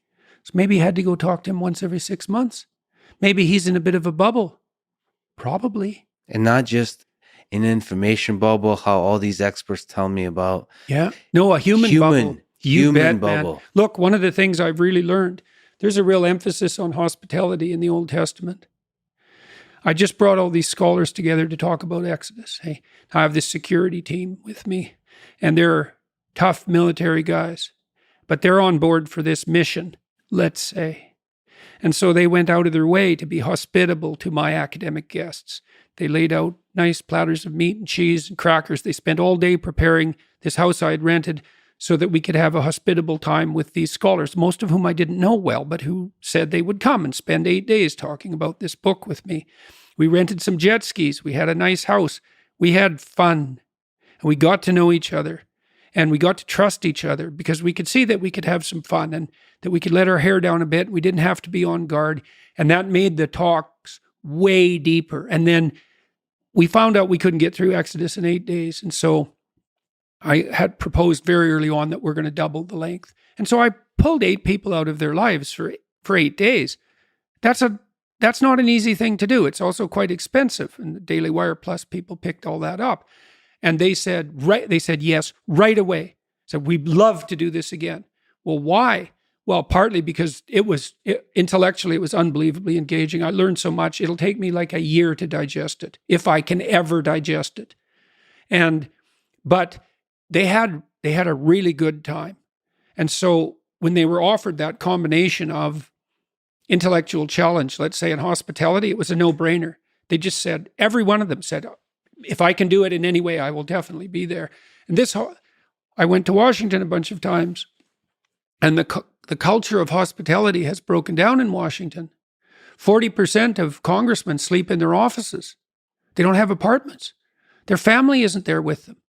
They don't have social occasions with their fellow Democrats or Republicans, much less across the table. And I tried to have some meetings in Washington that were bilateral a couple of times, get young Republican congressmen and Democrats together to talk. And as soon as they talk, they think, oh, it was so interesting because one of the lunches, there was about 15 people, half Democrats and half Republicans. And all I'd asked them to do was just spend 3 minutes talking about why you decided to become a congressman, which is not a job I would take, by the way. You spend 25 hours a week fundraising on the telephone. Your family isn't there with you. You have to run for re-election every 2 years.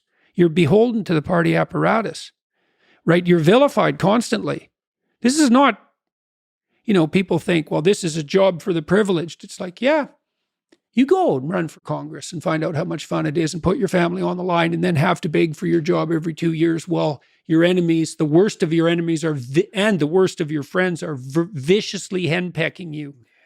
And so anyways, we had them all sit around a table and said, okay, just say why you ran for Congress.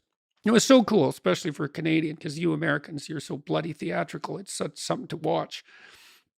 It was like Mr. Smith Goes to Washington for every one of them. It's like, well, this country has given us so much. Our families have been we've benefited so much from our time here. We think this is a wonderful country. We really felt that we should give back. Then the next one would talk, and it was like exactly the same story. And then it didn't matter if they were Republican or Democrat. You couldn't tell the difference. No one could. And was it genuine? It's like, well, are you genuine? You think these people are worse than you? First of all, they're not. Second of all, they're probably better, all things considered. It's not that easy to become a congressman. And I'm sure there's some bad apples in the bunch, but by and large, you walk away from your meetings with these people and you think, pretty impressive. They really are giving a part of themselves in the name of service. Maybe over time they become cynical and become jaded and worn down by the whole system. But I think a lot of it Could you imagine that? Is healed, I think. And I don't think I'm in part naive, but not fully, that a lot of it is healed through the power of conversation, just basic social interaction. I do think that you bet, man. The effects of this pandemic, especially by listening, listen, just sitting there, and it doesn't have to be talking about the actual issue. It's actually humor and all those kinds of things, about personal struggles, all those kinds of things that remind you that you're all just humans. Yeah. Well, the great leaders that I've met, and I've met some now, they go listen to their constituents. It's not a policy discussion. It's not an ideology discussion. They go say, okay, what's your life like, and what are your problems, and tell me about them. And then they listen, and then they're struck by them, and then they gather up all that misery and they bring it to the congressional office or to the parliament, and they think, here's what the people are crying out for. And the good leaders, that's a leader. Leader listens. So I talked to Jimmy Carr about comedy. And he's sold out stages worldwide on a tour, being funny. That's hard. He said, comedy is the most stand-up comedy, which is what I do in some real sense. It's a thing I do that it's most akin to what I'm doing on my book tours, I would say. It's the closest analog. He said it's the most dialogical enterprise. And I thought, well, why? What do you mean? Because see, it's just a monologue. And it's a prepared monologue. I mean, you have to interact dynamically with the audience while you're telling your jokes, and you got to get the timing right, but you have a body of jokes. He said, well, here's how you prepare the jokes. And I've been told this by other comedians. You go to 50 clubs before you go on your tour, and you got some new material, and you think it's funny, and you go into a club, and you lay out your new material, and people laugh at some of it. And you pay attention to what they laugh at and what they don't laugh at. So you subject yourself to the judgment of the crowd. And you get rid of everything that isn't funny. And if you do that enough, even if you're not that funny, the crowd will tell you what's funny. So you can imagine you do 50 shows, and each is an hour long, and you collect 2 minutes of humor from each show. So you throw away 2 hours, more than 98% of it. You collect 2 minutes per show. So you're not very funny at all. You're like funny 2% of the time. You aggregate that, man, you're a scream. And so that's what a leader does. That is what a leader does, is goes out and he aggregates the misery, and the hopes. And then I do think that's revivifying to someone who would otherwise be cynical and jaded, because then the person can say to themselves, despite the inadequacies of the system and my inadequacies, I'm gathering up the misery and the hope, and I'm bringing it forward where it can be redressed. Giving it a voice. Yep, that's right, giving it a voice. Can you actually take me through a day, because this is fascinating, through your comedy tour? What does a day in the life of Jordan Peterson look like, which is this very interesting day? Let's look at the day when you have to speak. Mm-hmm. preparing your mind, thinking of what you're going to talk about, preparing yourself physically, mentally to interact with the crowd. Through the actual speaking, how do you adjust what you're thinking through? And how do you come down from that so you can start all again as a limited biological system? Well, I'm usually up by 7 and ready to go by 7:30 or 8. And Coffee? no, Nothing. steak and water. How many times a day steak? That's all I eat. How many times? 3 or 4, 3 or 4. depending on the day. Steak and water. Steak and sparkling water. Yeah, so monastic asceticism, man. Well, I did the proper. I usually eat just once a day. I did the proper Jordan Peterson last night. And just ate 2 steaks. And how was that? Was wonderful. Yeah, well, if you have to only eat one thing, could be worse. So, anyways, I'm ready to go at 8 because we're generally moving. What does moving mean? Flying. You're constantly flying somewhere. Okay.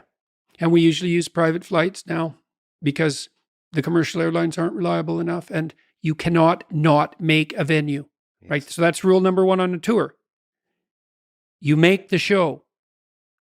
Yeah. So everything, and then rule number 2 is anybody who causes any trouble on the tour is gone because there is 0 room for error. Now, no, there's 0 room for unnecessary, unaddressed error. So because there's going to be errors. The guys I have around me now, if they make a mistake, they fix it right away. So, and that's great. There's a lot of people relying on you to be there, so you have to be there. Like 4,000 people typically. Yeah.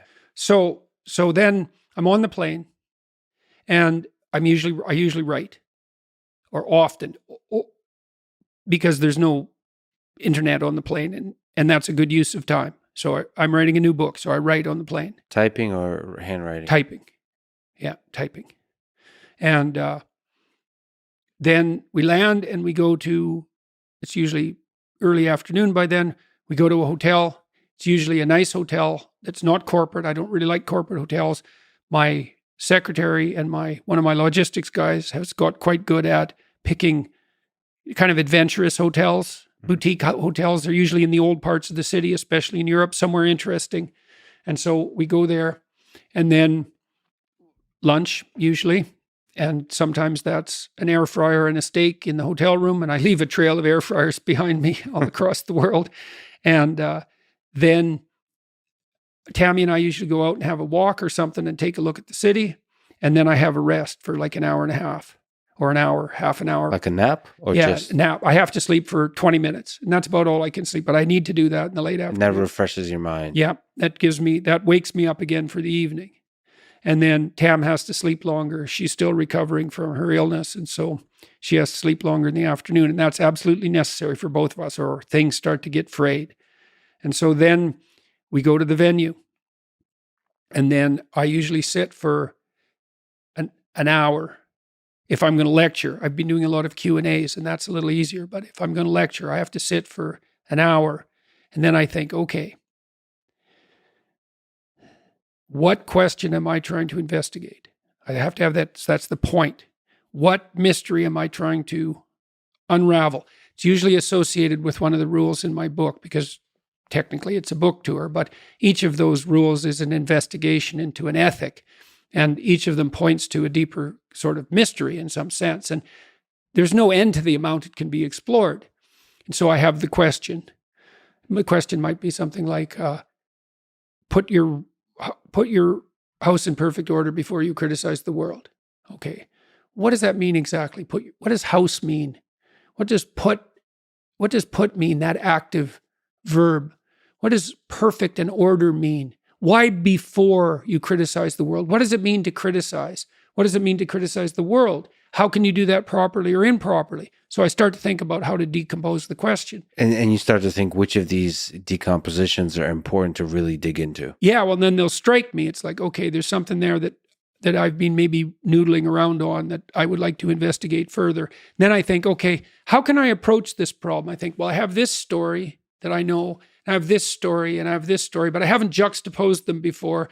And there's going to be some interesting interaction in the juxtaposition. So I have the question, and I kind of have a framework of interpretation, and then I have some potential narrative places I can go. And then I think, okay, I can go juggle that and see what happens. And so then what I want to do is concentrate on that process while attending to the audience to make sure that the words are landing, and then see if I can delve into it deeply enough so that a narrative emerges spontaneously with an ending. Now, I'm sure you've experienced this in podcasts, right? Maybe I'm wrong, but my experience has been if I fall into the conversation and we know about the time frame, there'll be a natural narrative arc.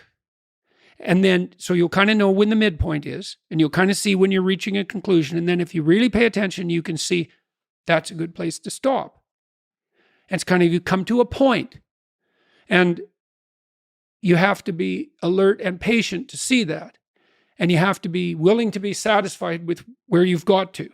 But if you do that, and then it's like a comedian making the punchline work. It's like, I've got all these balls in the air, and they're going somewhere, and this is how they come together. And people love that, right? To say, oh, this and this and this and this and this, whack, together.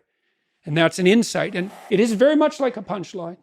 Well, that's interesting because your mind, actually, I'm a fan of your podcast too, and you are always driving towards that. I would say for me in a podcast conversation, there's often a kind of Alice in Wonderland type of exploration. Mm-hmm. Down the rabbit hole, man. And then a new thing pops up. The more absurd, the wilder, the better. Yeah. Conversations with Elon are like this. Yeah, I bet. It's like, actually, the more you drive towards an arc, the more uncomfortable you start to get in a fun, absurd conversation because, I'm now one of the normies. No, I don't want that. I want to be, I want the rabbit. I want the crazy. Yeah. Because it makes it more fun. But somehow throughout it, there is wisdom you try to grasp at, such that there is a thread to. Well, that's the thing, man. You're following the thread, eh? Yeah, the thread's the thread. Well, that's right. That's what we're trying to do. That thread is the proper balance between structure and spontaneity, and it manifests itself as the instinct of meaning, and that's the logos in the dialogos, and it really is the logos, and God only knows what that means. You know, I mean, the biblical claim is that logos is the fundamental principle of reality, and I think that's true. I actually think that's true. Because I think that meaning that guides you, well, here's a way of thinking about it. I've been writing about this recently. What's real? Matter. It's like, okay, that's one answer. What's real? What matters is real. Because that's how you act. Okay, so that's different than matter. It's like, okay, what's the most real of what matters? How about pain? Why is it the most real? Try arguing it away. Good luck. So pain is the fundamental reality. All right. Well, that's rough. Doesn't that lead to nihilism and hopelessness? Yeah, doesn't it lead to a philosophy that's antithetical towards being? The most fundamental reality is pain. Yes. Is there anything more fundamental than pain? Love. Really? If you're in pain, love and truth, that's what you got. And you know,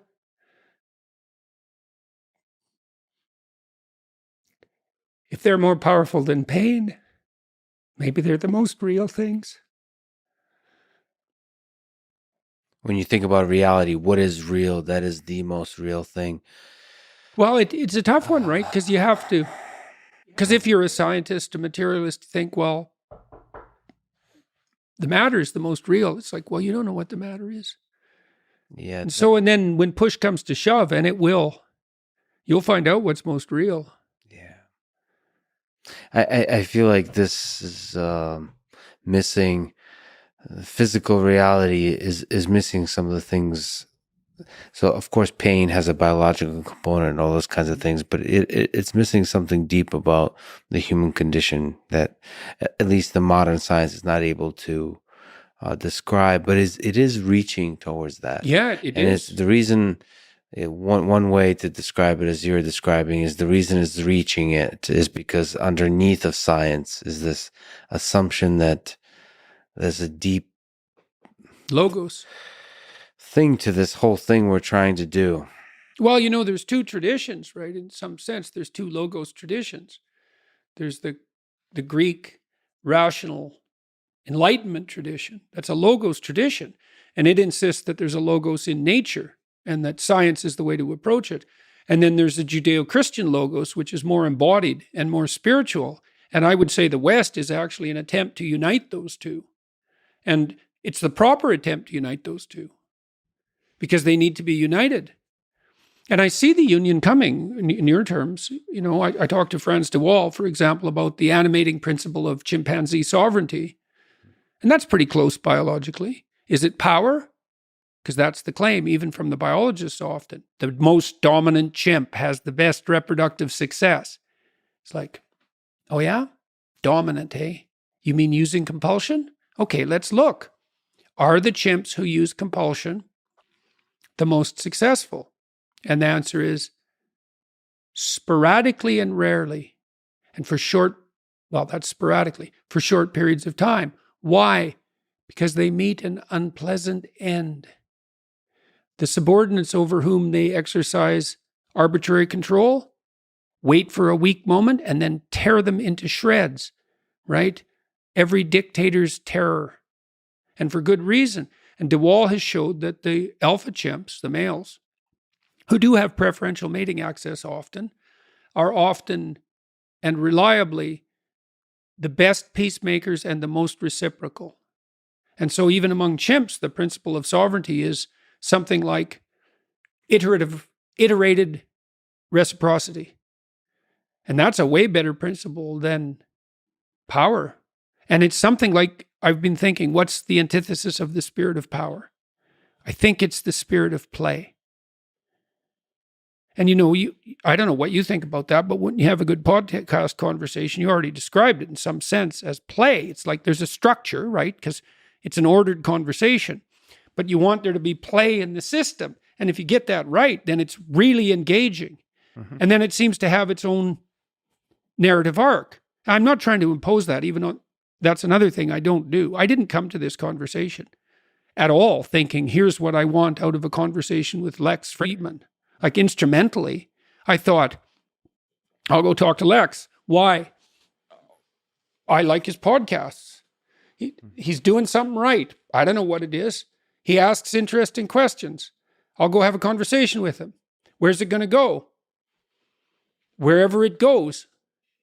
Embracing the spirit of play. So what you have this, when you're lecturing, you're going in front of the crowd. Yeah. You thought of a question. Yeah. You get on the stage. First of all, are you nervous at all? I'm very nervous when I'm sitting down thinking through the structure initially, which is why my wife and I have been doing Q&As, and that's easier on me. Yeah. It's the it's the way comedians are nervous. Like Joe Rogan just did his special this weekend. And so he now has to sit nervously like a comedian does, which is like, I have no material now. Right. I have to start from scratch. When I was doing the lectures constantly instead of the Q&As, yes. Basically what I was doing was writing a whole book chapter every night. Yeah. And, now that's a bit of an exaggeration because I would return to themes that I had developed, but it's not really an exaggeration because I didn't ever just go over rote material, ever. So it's very demanding, and that part's nerve-wracking because I sit down, it's an hour before the show, and I think, can I do this? And, the answer is, well, you did it 1,000 times, but that's not this time. Yeah. It's like, can I come up with a question? Can I think through the structure?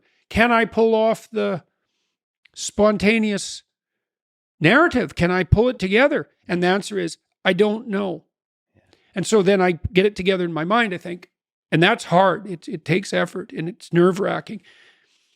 Okay, I got it. But then there's the moment you go out on stage and you think, well, I know I had it, but can I do it? No notes. Yeah. And then the question is, well, you're going to find out while you do it. And so then I go out on stage and I don't talk to the audience. I talk to one person at a time. And you can talk to one person, because you know how to do that. So I talk to a person, and not too long because I don't want to make them too nervous. And then someone else and someone else. And then I'm in contact with the audience. And then I can tell if the words are landing. And I listen. It's like, are they rustling around? Are they dead quiet? Because you want dead quiet. I see. That's what focus sounds like. That's you're in it together then. You bet. Well, and I also, here's a good rule if you're learning to speak publicly. I never say a word till everyone is 100% quiet. And it's a great way to start a talk because you're setting the frame, eh? And if the frame is, well, I'll talk while you're talking, the message is, well, you can talk. This is a place where everybody can talk. It's like, no, it's not. This is a place where people paid to hear me talk. So I'm not going to talk till everyone's listening. And so then you get that stillness. And then you just wait because that stillness turns into an expectation. And then it turns into a kind of nervous expectation. It's like, what the hell is he doing? It's not manipulative. It's a sense of timing. It's like just when that's right, you think, okay, now it's time to start. Well, the interesting thing about that nervous expectation is from an audience perspective, we're in it together. Yeah. I mean, into that silence, there's a togetherness to it. Of course. It's the union of everyone's attention. Yeah. Yeah. And that's a great thing. I mean, you love that at a concert when it's not silence then, but when everyone's attention is unified and everyone's moving in unison, it's like we're all worshiping the same thing, right? And that would be the point of the conversation, the point of the lecture. And the worship is the direction of attention towards it. And it's communion because everyone's doing it at the same time. And so, I mean, there's not much difference between a lecture theater and a church in that regard, right? It's the same fundamental layout and structure. And they're very integrally associated with one another. One really grew out of the other. The lecture theater grew out of the church. So it's perfectly reasonable to be thinking about it in those terms. So after the lecture, we play a piece of music that is a piece of music that I've been producing with some musicians for a couple of books I'm going to release in the fall. Terrible books. ABC of Childhood Tragedy, they're called. Dark books. Dark and comical books. Terrible books. Heartbreaking illustrations. We set them to music, and so we play a piece from that. And then afterwards, I usually meet about 150 people to have photographs. And so each of those is a little... Is there a little sparkle of a human connection that you have to... A lot. It's very intense, 10 seconds with every person. You think, well, how can 10 seconds be intense? It's like, pay enough attention. It gets intense real quick. Does it break your heart to say goodbye so many times? It's like being in a wedding lineup, at a wedding that you want to be at. Mm-hmm. And everybody's dressed up. And that's so weird, because I bought these expensive suits when I went on tour. And it broke my heart because I spent so much money on them. I thought, God, that's completely unconscionable. I thought, no way, man. Yeah. I'm in this 100%. And so I'm going to dress with respect. And like 60% of the audience comes in 2 or 3 piece suits. They're all dressed up. Then there's this line to greet me and they're all happy to see me. That's not so hard to take, although it is in a sense, right? Because normal interactions are pretty shallow. And you think, I don't want shallow interactions. It's like, yes, you do most of the time. Yeah. It's intense. It's very intense. And I don't know if you've had a taste of this, no doubt, because people recognize. Yeah, but I also have, when a person recognizes me and they come with love and they're often brilliant people, one of the thoughts I have to deal with, one of the dragons in my own mind is, thinking that I don't deserve that kind of attention. And so, well, you probably don't. Right. But maybe I don't. You could. So it's a burden in that I have to step up to be the kind of person that deserves that, not deserves that, but in part deserves that kind of attention. And that's like, holy shit. It's crucially important too, because if someone comes up to you in an airport and they know who you are and they're brave enough to admire you or who you are attempting to be, and you make a mistake, they will never forget it. Yeah. So it's a high stakes enterprise. And the flip side of that, especially with young people, a few words you can say can change the direction of their life. One way or another. And so I really have to watch this too in airports, because I do not like airports. I do not like the creeping totalitarianism in airports. They've always bothered me. Yes. They really bother me. And I'm an unpleasant travel companion for my wife sometimes because of that, although I think we've worked that out, thank God, because we're doing a lot of traveling.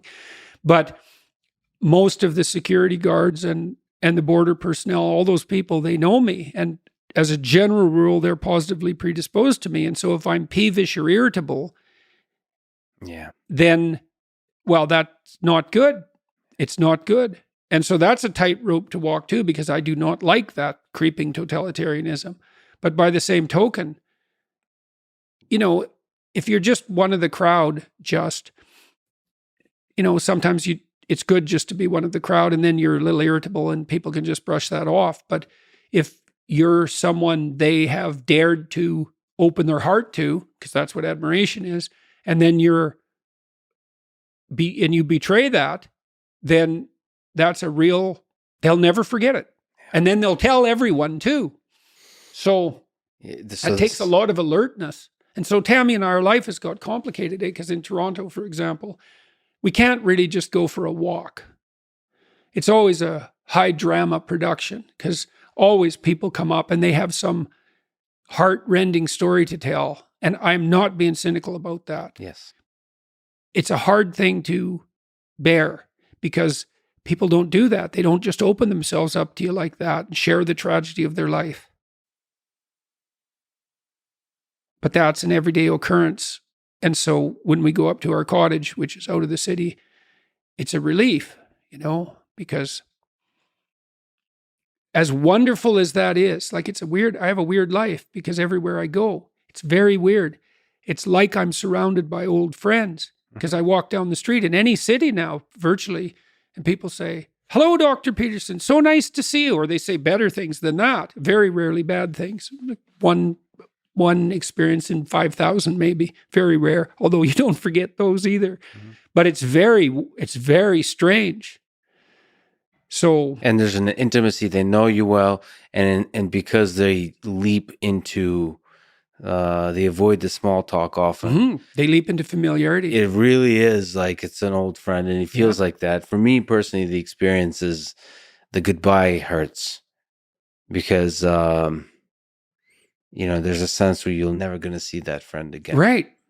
And that's a strange thing, eh? So to me, a lot of it just feels like goodbyes. Mm-hmm. Well, and it is. You're right about that. And I mean, that's, I suppose, in some sense, part of the pain of opening yourself up to people. Because Tammy has been struck particularly. She said, "I really never knew what men were like." I said, "Well, what do you mean?" She said, "I cannot believe how polite the men are when they come and talk to you." Because it's always the same. The pattern's very similar. The person comes up. They're mostly men, not always, but mostly. And they're tentative and they're very polite, very, very polite. And they say, "I hope I'm not bothering you. Do you mind? Do you mind?" And I say, "They're not bothering me. And I'm doing everything I can to not be the guy who's bothered by that." It's like, who do you think you are? Yeah. Yes. You're the guy that, is famous and now is above that? Yeah. You don't want to be that guy. No. So you want to be grateful all the time when people open up like that. And so you got to be alert and on point to do that properly, like right away, because for you, it's 5 seconds or 10 seconds or 20 seconds, whatever it is. But for them, they've opened up. And so you can really nail them if you're foolish. After the 150 people, how do you come down from that? How do you find yourself again? Well, that was often when I got caught in Twitter traps, because I'm so burnt out by then from the talk and the audience interactions and the whole day, because it's a new city, it's a new hotel, it's a new 5,000 people, it's a new book chapter, it's a whole new horizon of ideas, and it's off to another city the next day. I'm so burnt out by then that I'm not as good at controlling my impulses as I might be. And Twitter was a real catastrophe for that, because it would hook me and then I couldn't Like I used to, when I was working on my book a lot, I used to call Tammy. I'd say, look, you have to come and get me. I can't stop. I can't stop. I got tired, and then I kind of, because it's part of a kind of hypomanic focus. I couldn't quit. It's like, oh no, I'm still writing. I need to get away from this, but I couldn't stop. And so it's better to read something, a book. Fiction, nonfiction. Fiction. Stephen King. I was reading a lot of Stephen King when I was on tour last time. That was good. I like Stephen King a lot. Great narratives. Great, and great characterization, you know. So, and there's a familiarity about Stephen King's writing too, that he writes about people you know. And so I really found that a relief. And so that was useful. And that in order to tolerate this, let's say, or to be able to sustain it, well, that's taken a lot of negotiation on the part of Tammy and I, because she's dragged into this, and, you know, her life is part of this, whatever this is, and she's had to find her way, and has. For example, now she has a different hotel room than me when we travel. And she found that she didn't want to be on the tour this spring, and I was ill again for part of it, and that made it complicated. But she went away back home, and she came back, and she said, and she was nervous about it. She said, I think I need my own room. And part of me was not happy with that. It's like, what do you mean you need like, are we not married anymore? It's like, you need your own room. And she said, well, you know, I can't. She has to do exercises because she was really sick, and she has to keep herself in shape. And she has to have some time to do that. And she does a lot of prayer and meditation, and she needs the time. And she has her own podcast, which is going quite well, and she needs the time. And I trust her. And she said, well, I need this in order to continue. And I thought, well, okay. Like, if you need this in order to continue, yes. Because she went away and didn't say, well, I don't want to be on the tour. I don't want to do this anymore. She went away and prayed, let's say, how can I continue to do this? And that was the answer. And so she has her own hotel room. And that was a really good decision on her part. And she's very good and getting better all the time at figuring out what has to happen for her to make this sustainable. And all that's been is a plus, because I don't want to travel without her, and I don't want her life to be miserable, and I want her to be fully on board. And so she has to be properly selfish, like everyone does in a relationship. Yeah, well, and you have to, not just that, this is a weird thing that you're doing, and you have to, both you and her have to figure out how to manage this very intense intellectual, social journey. There's another element to it too that I didn't tell you about. So that was a typical day, but it's missing a big component, because usually we also have a dinner with like 30 cultural representatives, I suppose, 10 to 30 from each country, because I have a network of people who have networks who are setting me up with key decision makers in each country. And so then we have like an hour and a half of that. Now, sometimes that's on a day when I don't have a talk, but sometimes the talks are back to back. And so she also has to manage that and to be gracious. And then people are showing us exciting things and tours in the cities, and which is all like, it's a surf fight of wonderful. Yes, exactly. But it's still, you have to be there for it. You have to be present for it mentally. Yeah. As a curious mind, as an intellectual mind. How do you get to sleep? Fortunately, that is almost never a problem. Even when I was unbelievably ill for about 3 years. I thought about that a lot too, that I didn't do a really good job of explaining that while I was ill, because it appeared in some sense that the reason I was ill was because I was taking benzodiazepines.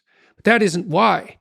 I was ill, and then I took them, and very low dose, and I took that for a long time, and it helped whatever was wrong with me. And it looks like it was an allergy, or maybe multiple allergies.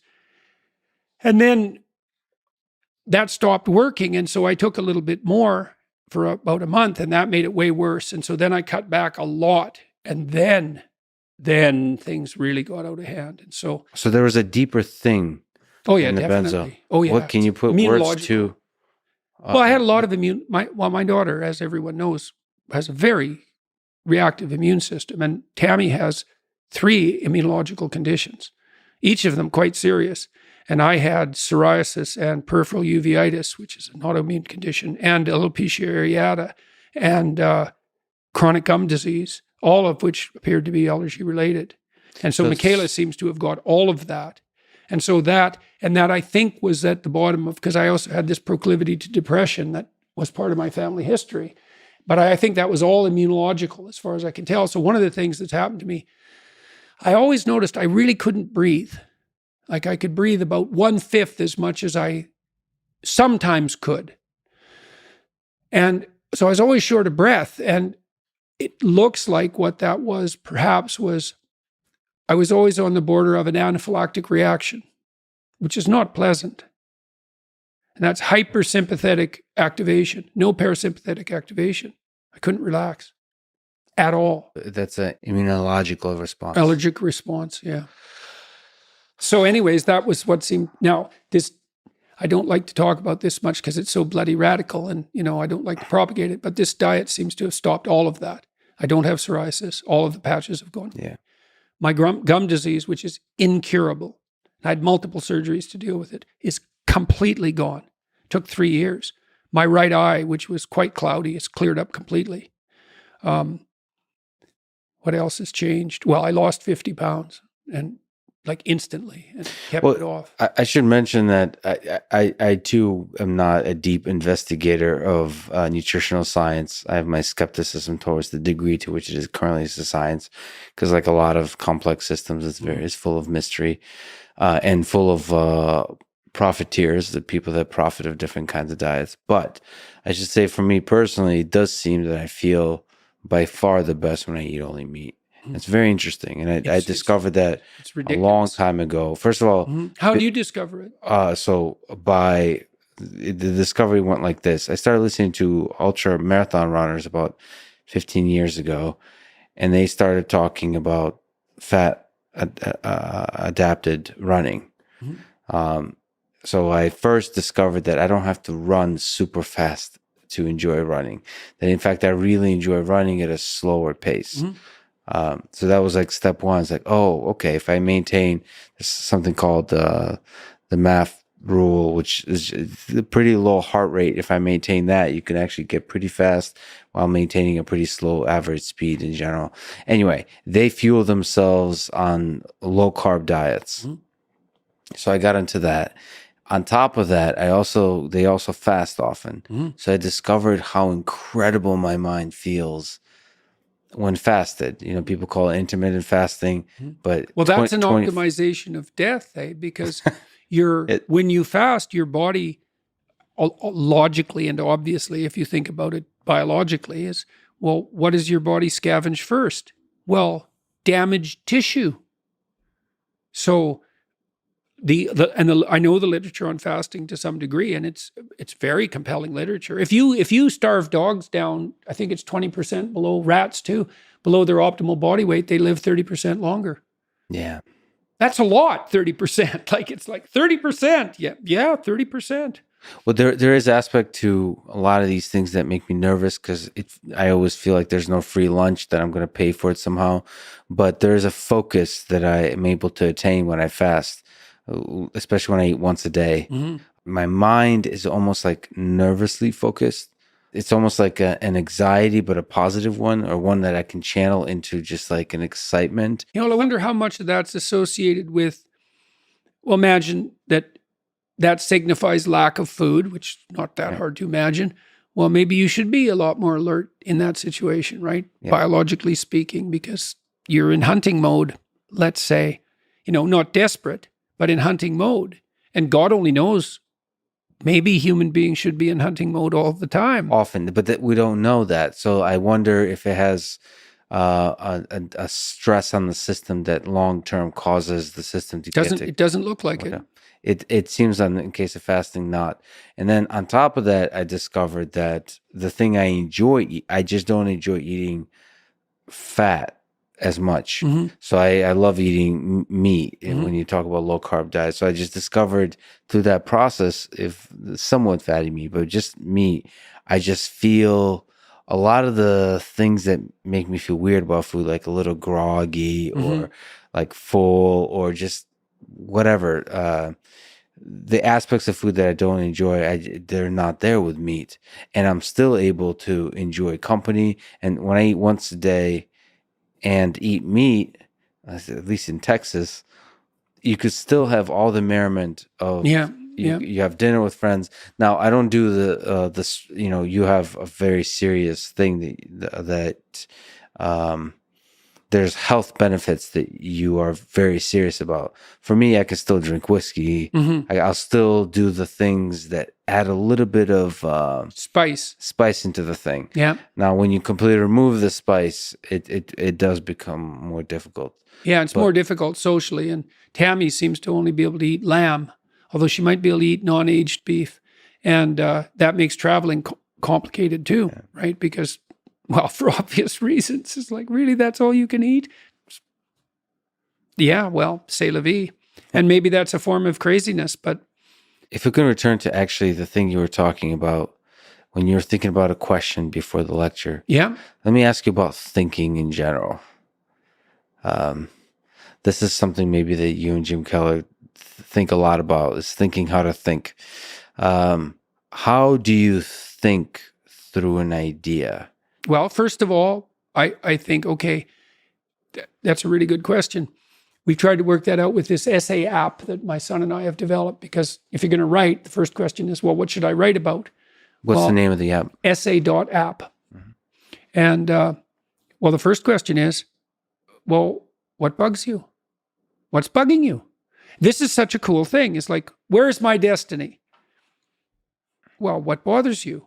Well, that's where your destiny is. Your destiny is to be found in what bothers you. Why do those things bother you? There's a lot of things you could be bothered by. Like a million things, man. But some things grip you. They bug you. And they might make you resentful and bitter because they bug you so much. Like, they're your things, man. They've got you.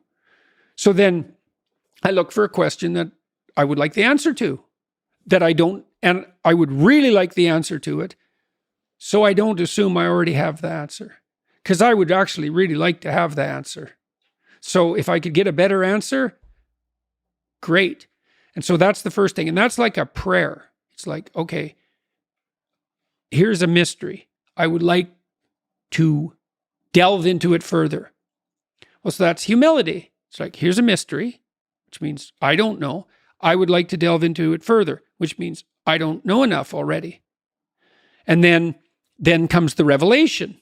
It's like, well, what's a revelation? Well, if you ask yourself a question, it's a real question. Do you get an answer or not? An answer is, well, yeah, thoughts start to appear in your head. So From somewhere. That's right, from somewhere. Where do they come from? Do you have a sense? Depends on what you're aiming at. Depends on the question. But No, it does to some degree. It depends on your intent. So imagine that your intent is to make things better. Then maybe they come from the place that's designed to make things better. Maybe your intent is to make things worse. Then they come from hell. And you think, not really. It's like, you're so sure about that, are you? Is your intent conscious? Like, are you able to introspect it's conscious and habitual, right? Because as you practice something consciously, it becomes habitual. But it's conscious. It's like when I sit down before I do a lecture, I think, okay, what's the goal here? To do the best job I can. To what end? Well, people are coming here not for political issues. They're coming here because they're trying to make their lives better. Okay, so what are we doing? We're conducting a joint investigation into the nature of that which makes life better. Okay, what's my role? To do as good a job about that as possible. What state of mind do I have to be in? Am I annoyed about the theater? Or am I clued in and thrilled that 4,000 people have showed up at substantial expense and trouble to come and listen to me talk? And if I'm not in that state of mind, I think, well, maybe I need something to eat, or maybe I need to talk to someone, because that ingratitude is no place to start. It's like, I should be thrilled to be there, obviously. And so that orientation has to be there. And then is it conscious? All this is conscious. What am I serving? The highest good I can conceptualize. What is that? I have some sense, but I don't know it in the final analysis, which is why the investigation is being conducted. Who's doing it? Me, whoever I'm communing with, and the audience. And so I try to get myself, And I chase everybody away for that. It's like I have to do that by myself. Are you writing stuff down? Yes, at that point, I just make point notes, and it's usually about maybe 30 notes. But then on stage, I never refer to them, and I often don't even use the structure that I laid out. Kind of an interesting thing. From where do powerful phrases come from? Do you try to encapsulate an idea into a sentence or two? Well, when I talk, and I've practiced this consciously since 1985, I try to feel and see if the words are stepping stones or foundation stones, right? Is like, is this solid? Is this word solid? Is this phrase solid? Is this sentence solid? Like, it's a real sense of fundamental foundation under each word. And I suppose people ask me if I pray, and I would say, I pray before every word. Well, when you're asking questions, like, you're very clear-headed and present in your ability to ask questions and inquire. So how do you do that? So first of all, I'm worried that my mind easily gets trapped when I step on a word and I know it's unstable. You kind of realize that you don't really know the definitions of many words you use. Mm-hmm. And that can be debilitating. So I kind of try to be more carefree about the words I use, because otherwise you get trapped. You don't want to be obsessional. Like, literally, my mind halfway through the sentence will think, well, what does the word sentence mean? Right. Well, neurologically. And then everything else just explodes. Yeah. Your big picture idea explodes and you lost yourself in the minutia. Well, neurologically, there's a production center and an editing center. And those can be separately affected by strokes.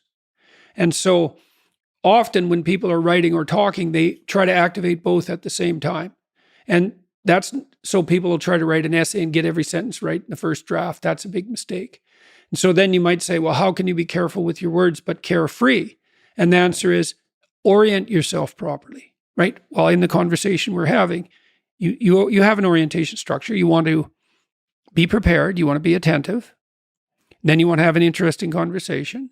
And you want to have the kind of interesting conversation that other people want to listen to, that will be good for them in some manner. Okay, so that's a pretty good frame. And then you kind of scour your heart and you think, is that really what you want? Are you after fame? Are you after notoriety? Are you after money? I'm not saying any of those things are necessarily bad, but they're not optimal, especially if you're not willing to admit them, right? And so they can contaminate you. So you want to be decontaminated. So you have the right trip, let's say. And so you have to put yourself, that's a meditative practice. You have to put yourself in the right receptive position with the right goal in mind. Then you can, and I think you can get better and better at this, then you can trust what's going to happen. So for example, before I came here, I presume you have a reason for doing the podcast with me. What's the reason? We wanted to talk for a long time, so the reason has evolved. One of the reasons is I've listened to you for quite a long time, so you've become a one-way friend, and I have many one-way friends. Some of my best friends don't even know I exist. So I'm a big fan of podcasts and audiobooks. Actually, most of my friends are dead. Yeah, right. The writers. The definition of a reader. Yeah. I'm with a lot of great dead friends. So I wanted to meet this one-way friend, I suppose, and have a conversation. And then there's this kind of puzzle that I've been longing to solve. The same reason I went to Ukraine, of asking this question of myself, who am I? And what was this part of the world? What is this thing that happened in the 20th century? That I lost so much of my family there, and I feel so much of my family is defined by that place. Now, that place includes the Soviet Union. It includes Russia and Ukraine. It includes Nazi Germany. It includes these big, powerful leaders and huge millions of people that were lost in the beauty, the power of the dream, but were also the torture that's was forced onto them through different governmental institutions. And you are somebody that seemed from some angle to also be drawn to try to understand what was that, and not in some sort of historical sense, but in a deeply psychological human sense. What is that? Will it repeat again? In what way is it repeating again? And how can we stop it? And how can we stop it? And so That's the crucial issue. I felt I wanted to, from very different backgrounds, pull at the thread of that curiosity. You know, I'm an engineer, you're a psychologist, both lost in that curiosity, and both wear suits and talk with various levels of eloquence about sort of the shadows that that history cast on us. And so that was one. And also the psychology. I wanted to be a psychiatrist for a long time. I was fascinated by the human mind. And until I discovered artificial intelligence, the fact that I could program and make a robot move, and until I discovered that magic, I thought I wanted to understand the human mind by being a psychiatrist, by talking to people, through talk therapy, psychotherapy. So now you got the best of both worlds, because you get to talk to people and you get to build robots. Yeah, I mean, but the dream ultimately is the robot. That I felt like by building the thing, can you start to try to understand it? That's right. one way. I mean, we all have different skills and proclivities. So, like my particular one is has to do with I learn by building. Yeah. I think through a thing by building it. And programming is a wonderful thing because it allows you to like build a little toy example.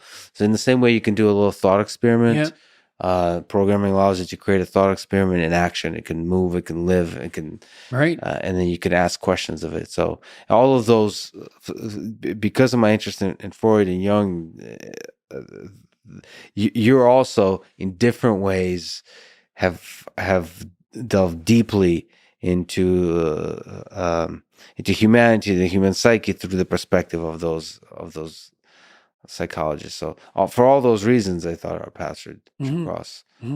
Yeah. So that's quite a frame for a discussion, right? Yeah. You had all sorts of reasons, and then you think, well, are you just letting the conversation go where it will? It's like, well, not exactly.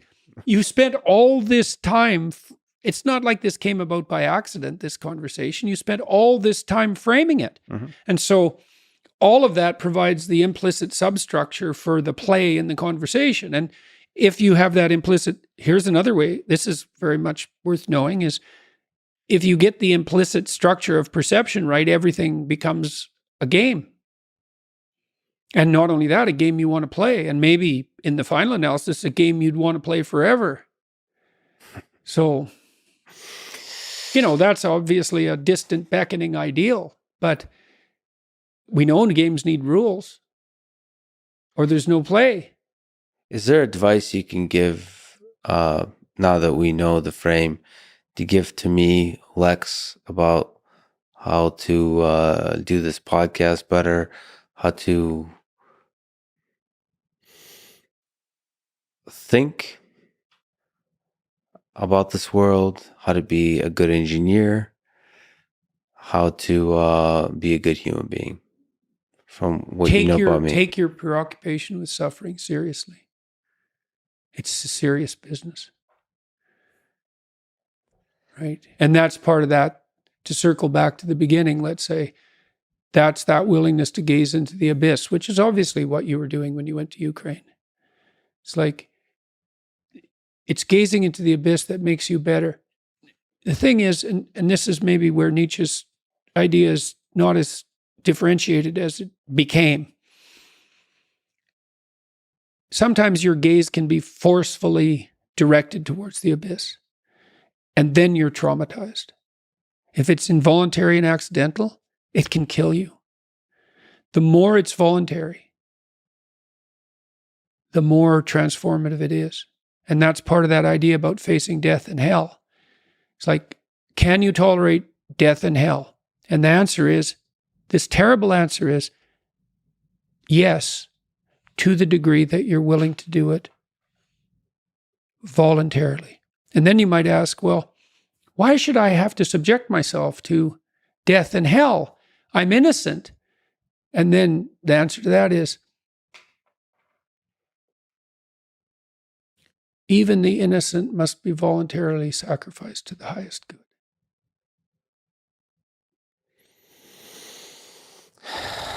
That's such an interesting distinction.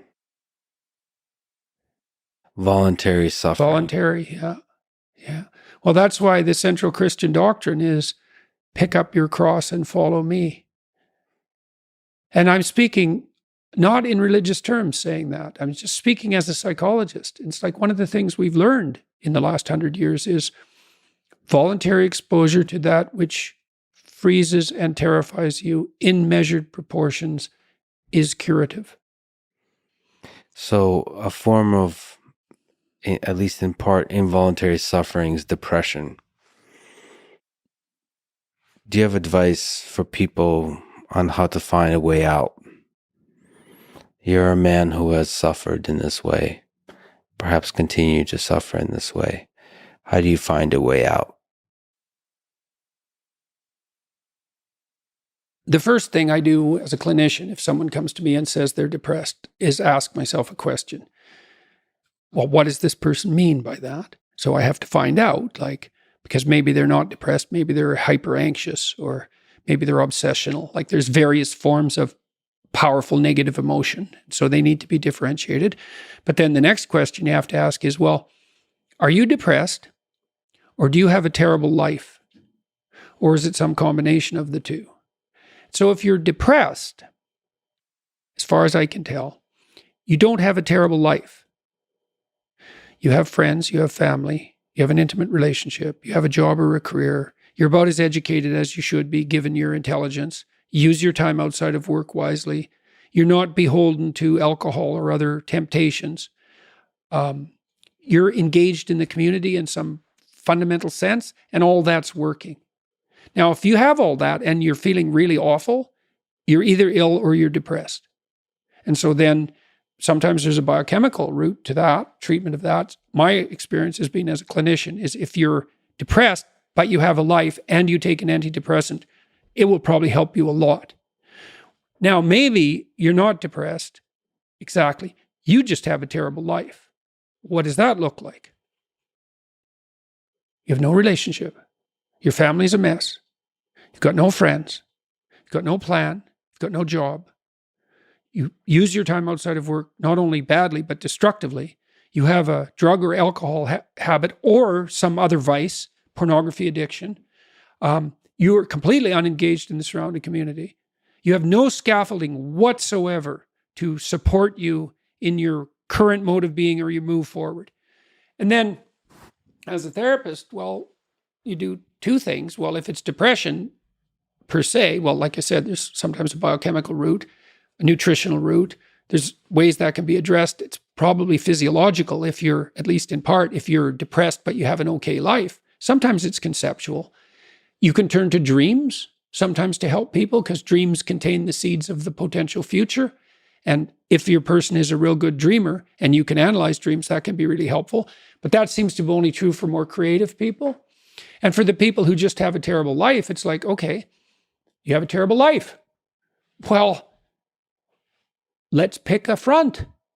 How about you need a friend, like one sort of friend? Do you know how to shake hands and introduce yourself? I'll have the person show me. So let's do it for a sec. So it's like this. Hi, I'm Jordan. Right? And people don't know how to do that. And then they can't even get the ball rolling. For the listener, Jordan just gave me a firm handshake. Yeah, as opposed to a dead fish. And there's these elementary social skills that hypothetically, if you were well cared for, you learned when you were like 3. Yeah. And sometimes I had lots of clients to whom no one ever paid any attention. And they needed like 10,000 hours of attention. And some of that was just listening because they had 10,000 hours of conversations they never had with anyone. And they were all tangled up in their head. And they had to just, one client in particular, I worked with this person for 15 years.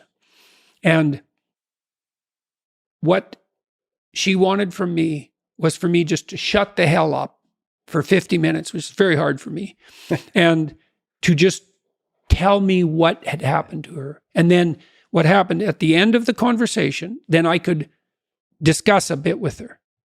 And then as we progressed through the years, the amount of time that we spent in discussion increased in proportion in the sessions until by the time we stopped seeing each other, when my clinical practice collapsed, we were talking about 80% of the time. But she had never been attended to properly, ever. And so she was an uncarved block in the Taoist sense, right? She hadn't been subjected to those flaming swords that separated the wheat from the chaff. And so you can do that in therapy. If you're listening and you're depressed, I would say if you can't find a therapist, and that's getting harder and harder because it's actually become illegal to be a therapist now because you have to agree with your clients, which is a terrible thing to do with them. Just like it's terrible just to arbitrarily oppose them. You could do the self-authoring program online because it helps you write an autobiography. And so if you have memories that are more than 18 months old that bother you when you think them up, part of you is locked inside that. An undeveloped part of you is still trapped in that. That's a metaphorical way of thinking about it. That's why it still has emotional significance. So you can write about your past experiences, but I would say wait for at least 18 months if something bad has happened to you, because otherwise you just hurt yourself again by encountering it. You can bring yourself up to date with an autobiography. There's an analysis of faults and virtues. That's the present authoring. And then there's a guided writing exercise that helps you make a future plan. That's young men who do that could go to college. Young men who do that, 90 minutes, just the future authoring, 90 minutes. They're 50% less likely to drop out. That's all it takes. So sometimes depression is this heavy cloud that makes it hard to even make a single step towards it. Or you said isolate, make a friend. Oh man, sometimes the first step is extremely difficult. Oh my God, sometimes it's way worse than that. Like I had clients who were so depressed they literally couldn't get out of bed. So what's their first step? It's like, can you sit up once today? No. Can you prop yourself up on your elbows once today? Like you scale back the dragon till you find one that's conquerable that moves you forward. There's a rubric for life. Scale back the dragons till you find one conquerable, and it'll give you a little bit of gold, commensurate with the struggle. But the plus side of that, because you think that, God, that's depressing. You mean I have to start by sitting up? Well, you do if you can't sit up. But the plus side of that is it's the Pareto distribution issue, is that aggregates exponentially increase. And failures do too, by the way, but aggregates exponentially increase. So once you start the ball rolling, it can get zipping along pretty good. This person that I talked about was incapable of sitting with me in a cafe when we first met, just talking, even though I was her therapist. But by the end, she was doing stand-up comedy. So, it took years, but still, most people won't do stand-up comedy. That's quite the bloody achievement. She would read her poetry on stage too. So for someone who was petrified into paralysis by social anxiety and who had to start very small, it was a hell of an accomplishment. Yeah, it all starts with one step. Do you have advice for young people in high school? You've given a lot of people look up to you for advice, for strength to search for themselves, to find themselves. Take on some responsibility. Do something for other people. You're doing something for yourself while you're doing that, even if you don't know it, for sure, because you're a community across time. Find something to serve. Somebody to help. Someone to help. To solve. Find a job. Do your best with the customers. Don't be above your job. You're going to get an entry-level job when you're a kid. Well, what else would you want? You want to be the boss? What do you know? You don't know anything. You could be the boss of your job. You know, if you're working in a grocery store or you're working in a convenience store, assuming you're not working for terrified tyrants, you can be nice to the customers. You can develop your social skills. You can learn how to handle a boss-employee relationship. You can be there 15 minutes early and leave 15 minutes late. Like, you can learn in an entry-level job, man. And I'll tell you, if you take an entry-level job and you learn, and it's a reasonably decent place, you will not be in an entry-level job for long, because everyone who's competent is desperate for competent people. And if you go and show yourself as competent, there'll be a trial period. But if you go show yourself as competent, all sorts of doors you didn't even know were there will start opening like mad. So you strive for competence, for craftsmanship. Yeah. For discipline. You know, I mean, I said in one of the chapters in my books is focused on putting your house in order. It's like, well, how do you start? Make your bed. You know, it actually took me quite a long time in my life before I made my bed regularly in the morning. Most of my life was in pretty good order, but that was one thing I didn't have in order. My clothes in my closet as well, all that's in order. Not all of it. I'm cleaning out some drawers right now, but look around and see what bugs you in your room. Just look. It's like, okay, I'm in my room. Do I like this room? No, it bugs me. Okay, why? Well, the paint's peeling there and it's dusty there and the carpet's dirty and that corner's kind of ugly and the light there isn't very good and my clothes closet's a mess, so I don't even like to open it. Okay, that's a lot of problems. That sucks. That's a lot of opportunity. Pick something and fix it. Something that bugs you. Yeah, but not too much. So the rule is pick something you know would pick a problem. Pick a solution to it that you know would help, that you could do, that you would do. So you have to negotiate with yourself. It's like, well, I won't clean up this room. How do you know? Well, I've been in here for 10 years and I've never cleaned it up. It's like, well, obviously that's too big a dragon for you. Would you clean one drawer? Find out. And so imagine now you want to be happy when you open that drawer and you think, well, that's stupid. It's like, is it? Maybe it's your sock drawer, which I cleaned up in my room the other day, by the way. You're gonna open that every morning. Yeah. So that's like 30 seconds of your life every day. Okay, so that's 3 minutes a week. That's 12 minutes a month. That's 2 hours a year. So maybe your life is made out of, you've got 16 hours a day. Let's figure this out. 12 in an hour, 12 in an hour, 144 in 12 hours. Yeah, let's say 200. 200 5-minute chunks. That's your life. Ladies and gentlemen, Jordan Peterson did just some math how many 5-minute chunks there are in a day. And I'm pretty sure that's pretty accurate. It's approximately right. So you got 200 5-minute chunks and they repeat. A lot of them repeat. Mm-hmm. So if you get every one of those right, they're trivial, right? Who cares what my sock drawer looks like? It's like, fair enough, man, but that's your life. The things you repeat every day. The mundane things. Think, I could get all those mundane things right. That's the game rules. It's like, now all the mundane is in place.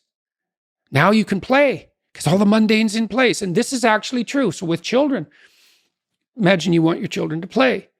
Well, play is very fragile neurologically. Any competing motivation or emotion will suppress play.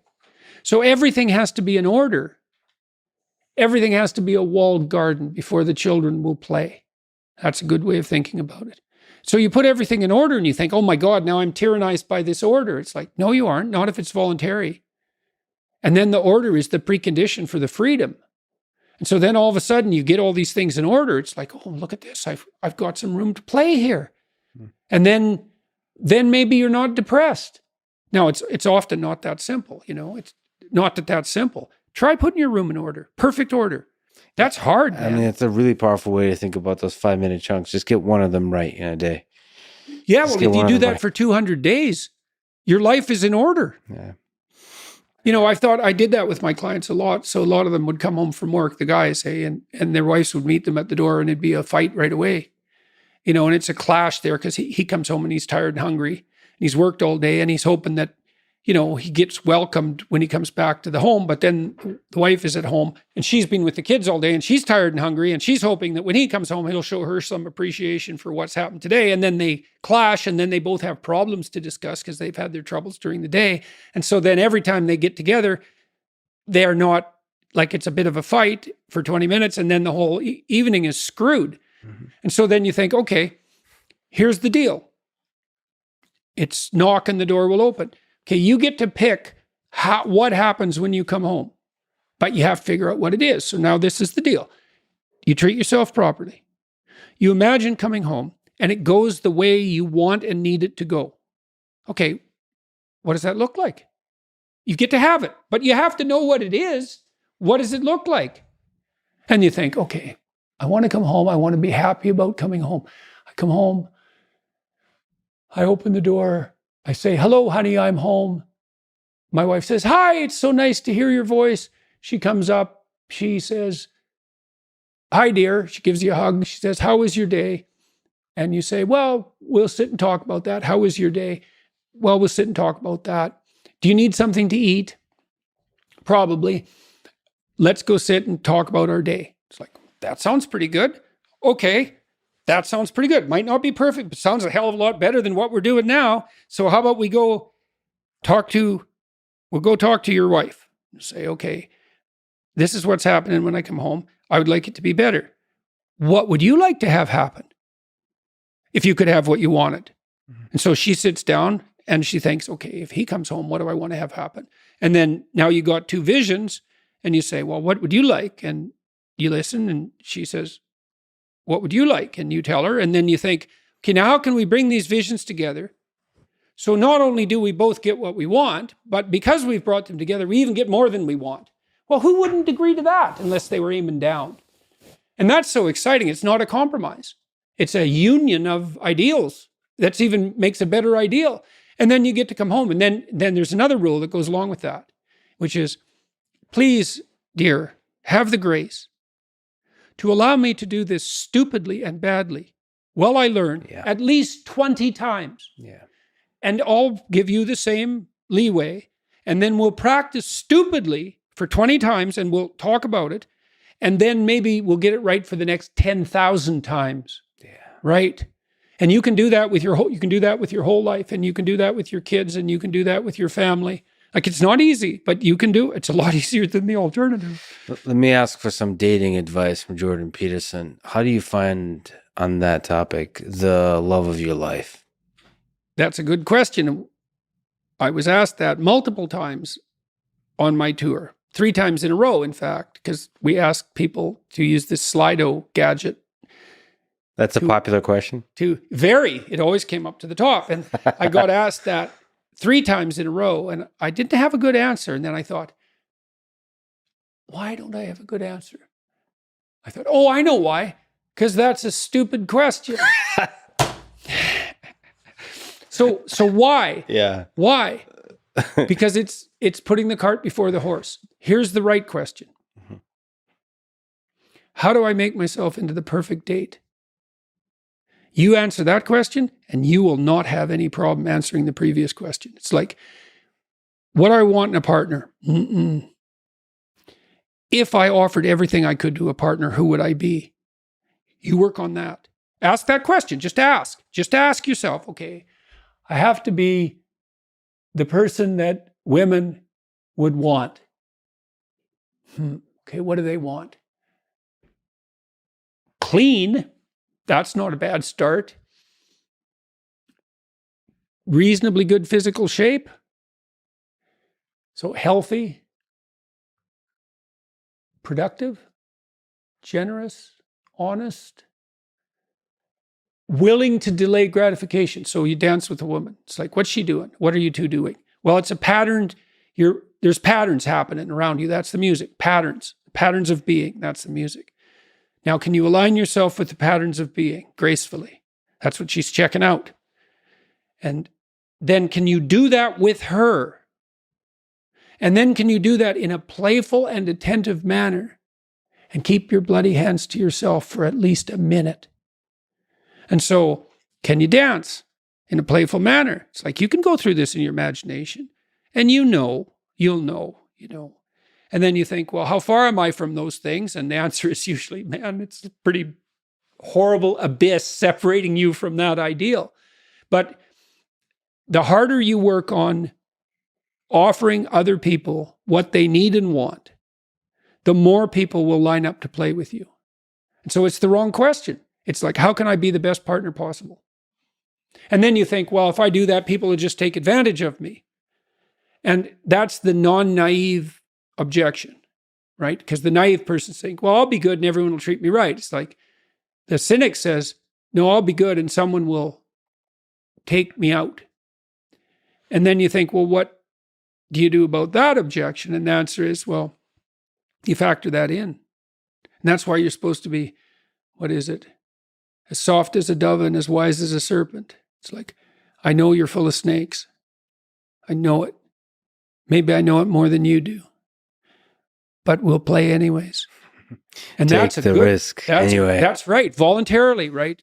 It's like, and what's so cool about that is that even though the person you're dealing with is full of snakes, if you offer your hand in trust and it's real, you will evoke the best in them. Yeah. And that's true. Even I've dealt with people who were pretty damn criminal and pretty psychopathic and sometimes dangerously so.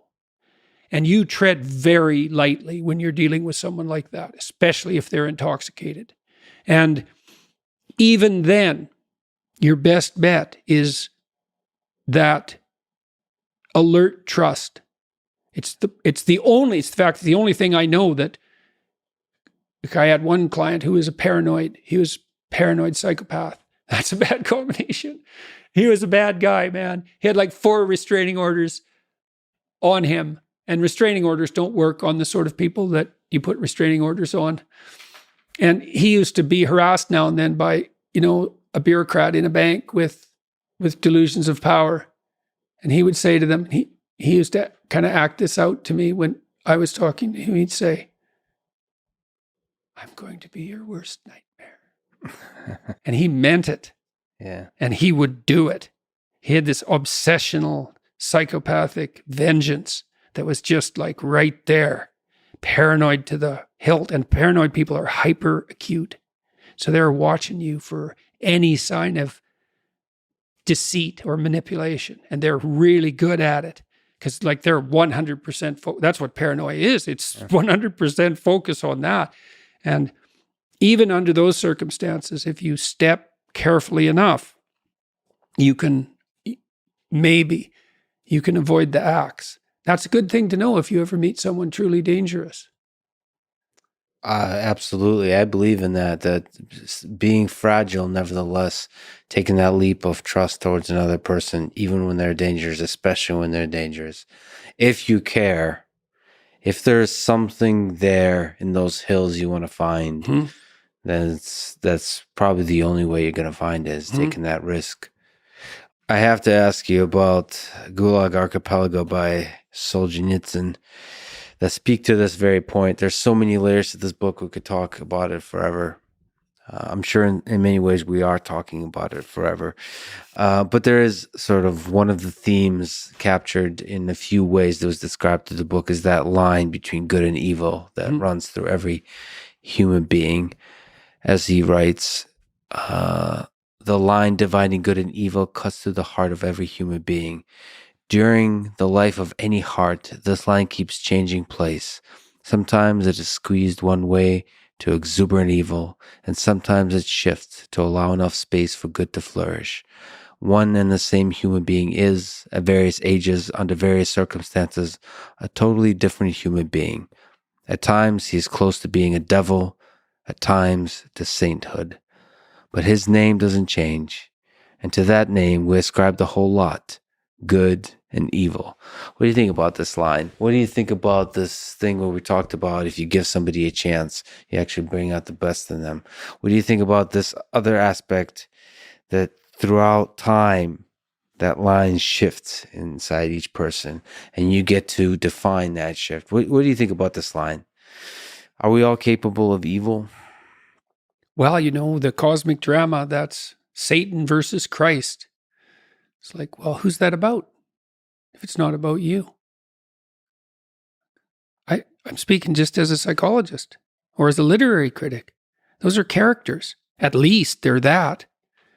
Well, are they human characters? Well, obviously. Well, are they archetypal human characters?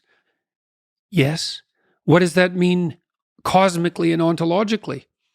I don't know. Is the world a story? Maybe. But the way stories are often told is the characters embody a Yeah, I know. stable. Those are unsophisticated. Not great literature, though. It's very rare in great literature. What you have in great literature generally is the internal drama, right? As the literature becomes more pop, I would say, the characters are more unitary. So there's a real bad guy and he's all bad, and there's a real good guy and he's all good. And that's not as interesting. It's not as sophisticated. When you reach Dostoevskian heights in literary representation or Shakespearean heights, you can identify with the villain. And that's when literature really reaches its pinnacle in some sense. And also the characters change throughout. They shift throughout. They're unpredictable throughout. I'm taking the speaking of Russian more seriously recently. And I've gotten to talk to translators of Dostoevsky and Tolstoy and Chekhov and those kinds of folks. And you get one of the mistakes that translators made with Dostoevsky for the longest time is they would, quote unquote, fix the chaotic mess that is Dostoevsky, because there was a sense like he was too rushed in his writing. It seemed like there was tangents that had nothing to do with anything. The characters were unpredictable, not inconsistent. There's parts of phrases that seem to be incomplete, that kind of stuff. And what they realized that's actually crafted that way. It's like editing James Joyce, like Finnegan's Wake or something, because it doesn't make any sense. They realize that is the magic of it. That captures the humanity of these characters, that they are unpredictable. They change throughout time. There's a bunch of contradictions. On which point I got to ask, is there a case to be made that Brothers Karamazov is the greatest book ever written? Yeah, there's a case to be made for that. I don't know. Is it better than Crime and Punishment? Yes. Yeah. You think so? Why do you? I'm not arguing with it. Why do you think that? Well, every book is a person. Some of my best friends are inside that book. Yeah, it's an amazing book. There's no doubt about it. I think some books are defined by your personal relationship with them, and that one was definitive. And I almost graduated to that one because for the longest time, The Idiot was my favorite book of all. Because I identified with the ideas represented by Prince Mishkin. I also identified that's interesting. to Prince Mishkin as a human being. The holy fool. The fool, yeah, because the world kind of, my whole life still kind of saw me in my perception, in my narrow perception as kind of the fool. And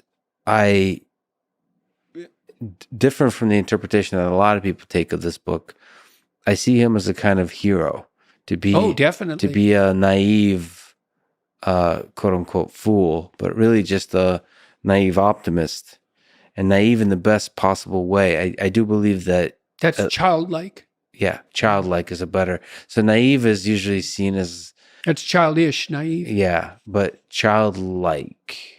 That's why no one enters the kingdom of heaven unless they become like a child. That's Prince Mishkin. Dostoevsky knew that. So that's why you like The Idiot. That's so interesting. See, I think I like Crime and Punishment because while you identified with Mishkin, I think I identified more with Raskolnikov because I was tempted by Luciferian intellect, in the manner that, in a manner very similar to the manner he was tempted. But I mean, I think you can make a case that The Brothers Karamazov is Dostoevsky's crowning achievement. Well, and that's something, man. He ruined literature for me. Because everything else just felt insipid afterwards. Yeah. Not everything. I found some books that, in my experience, hit that pinnacle. The Master and Margarita. That's a deadly book. I've read that, I think, 4 times, and it's unbelievably deep. There's a Nikos Kazantzakis, a Greek writer. Mm-hmm. Some of his writing is amazing as well. Did you ever connect with the literary, like existentialist Camus, or people like Hermann Hesse or even Kafka.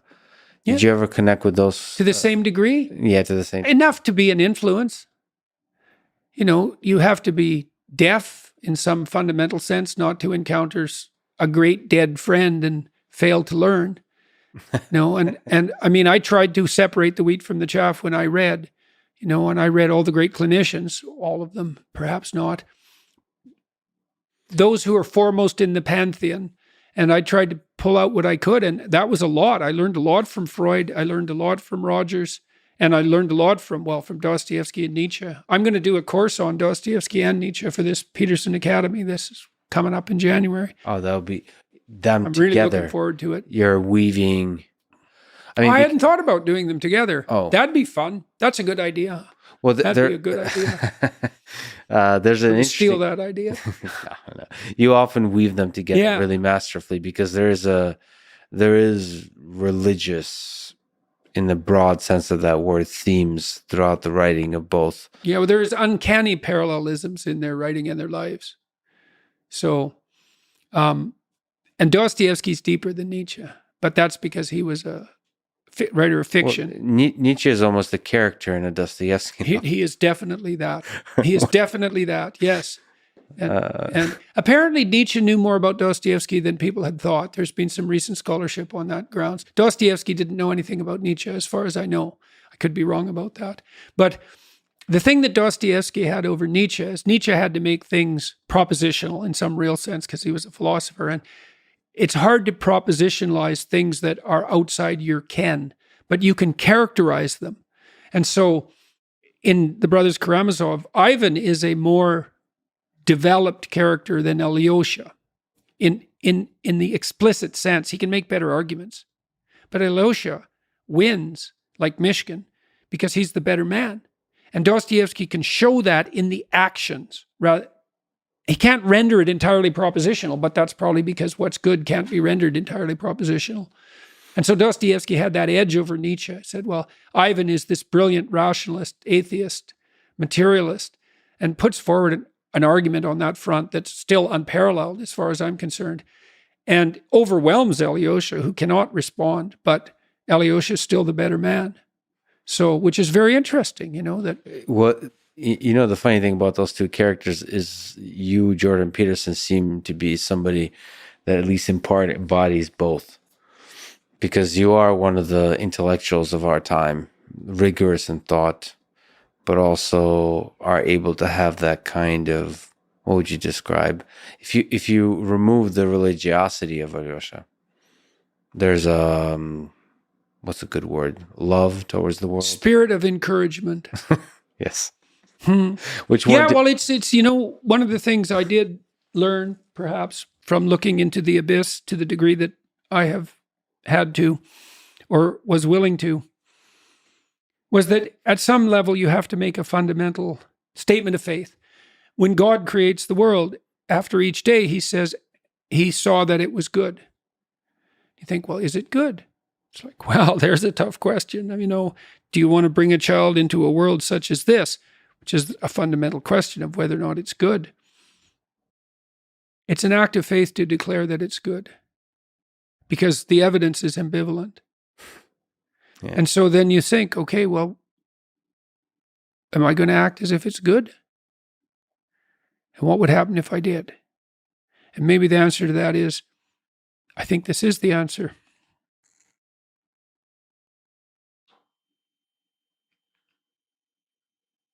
The more you act out the proposition that it's good, the better it gets. And so Dostoevsky said, this is something else. Every man is not only responsible for everything he does, but for everything everyone else does. It's like, what, is that profound, or are you just insane? Then you think, is what you receive back proportionate to what you deliver? And the answer to that might be yes. That's a terrifying idea, man. And it's certainly, you can see that it's true in some sense, because people certainly respond to you in kind with how you treat them. That's certainly the case. I mean, it's terrifying and it's exciting. Yeah, right. Well, that's an adventure, isn't it? You, you create the world by the way you live it. The world you experience is defined by the way you live that world. And that's really interesting. And then taken as a collective, we create the world together in that way. Yeah. What do you think is the meaning of it all? What's the meaning of life, Jordan Peterson? We've defined it many, many times throughout this It's conversation. the adventure along the route, man. And I would say, where's that adventure to be found? In faith? What's the faith? The highest value is love, and truth is its handmaiden.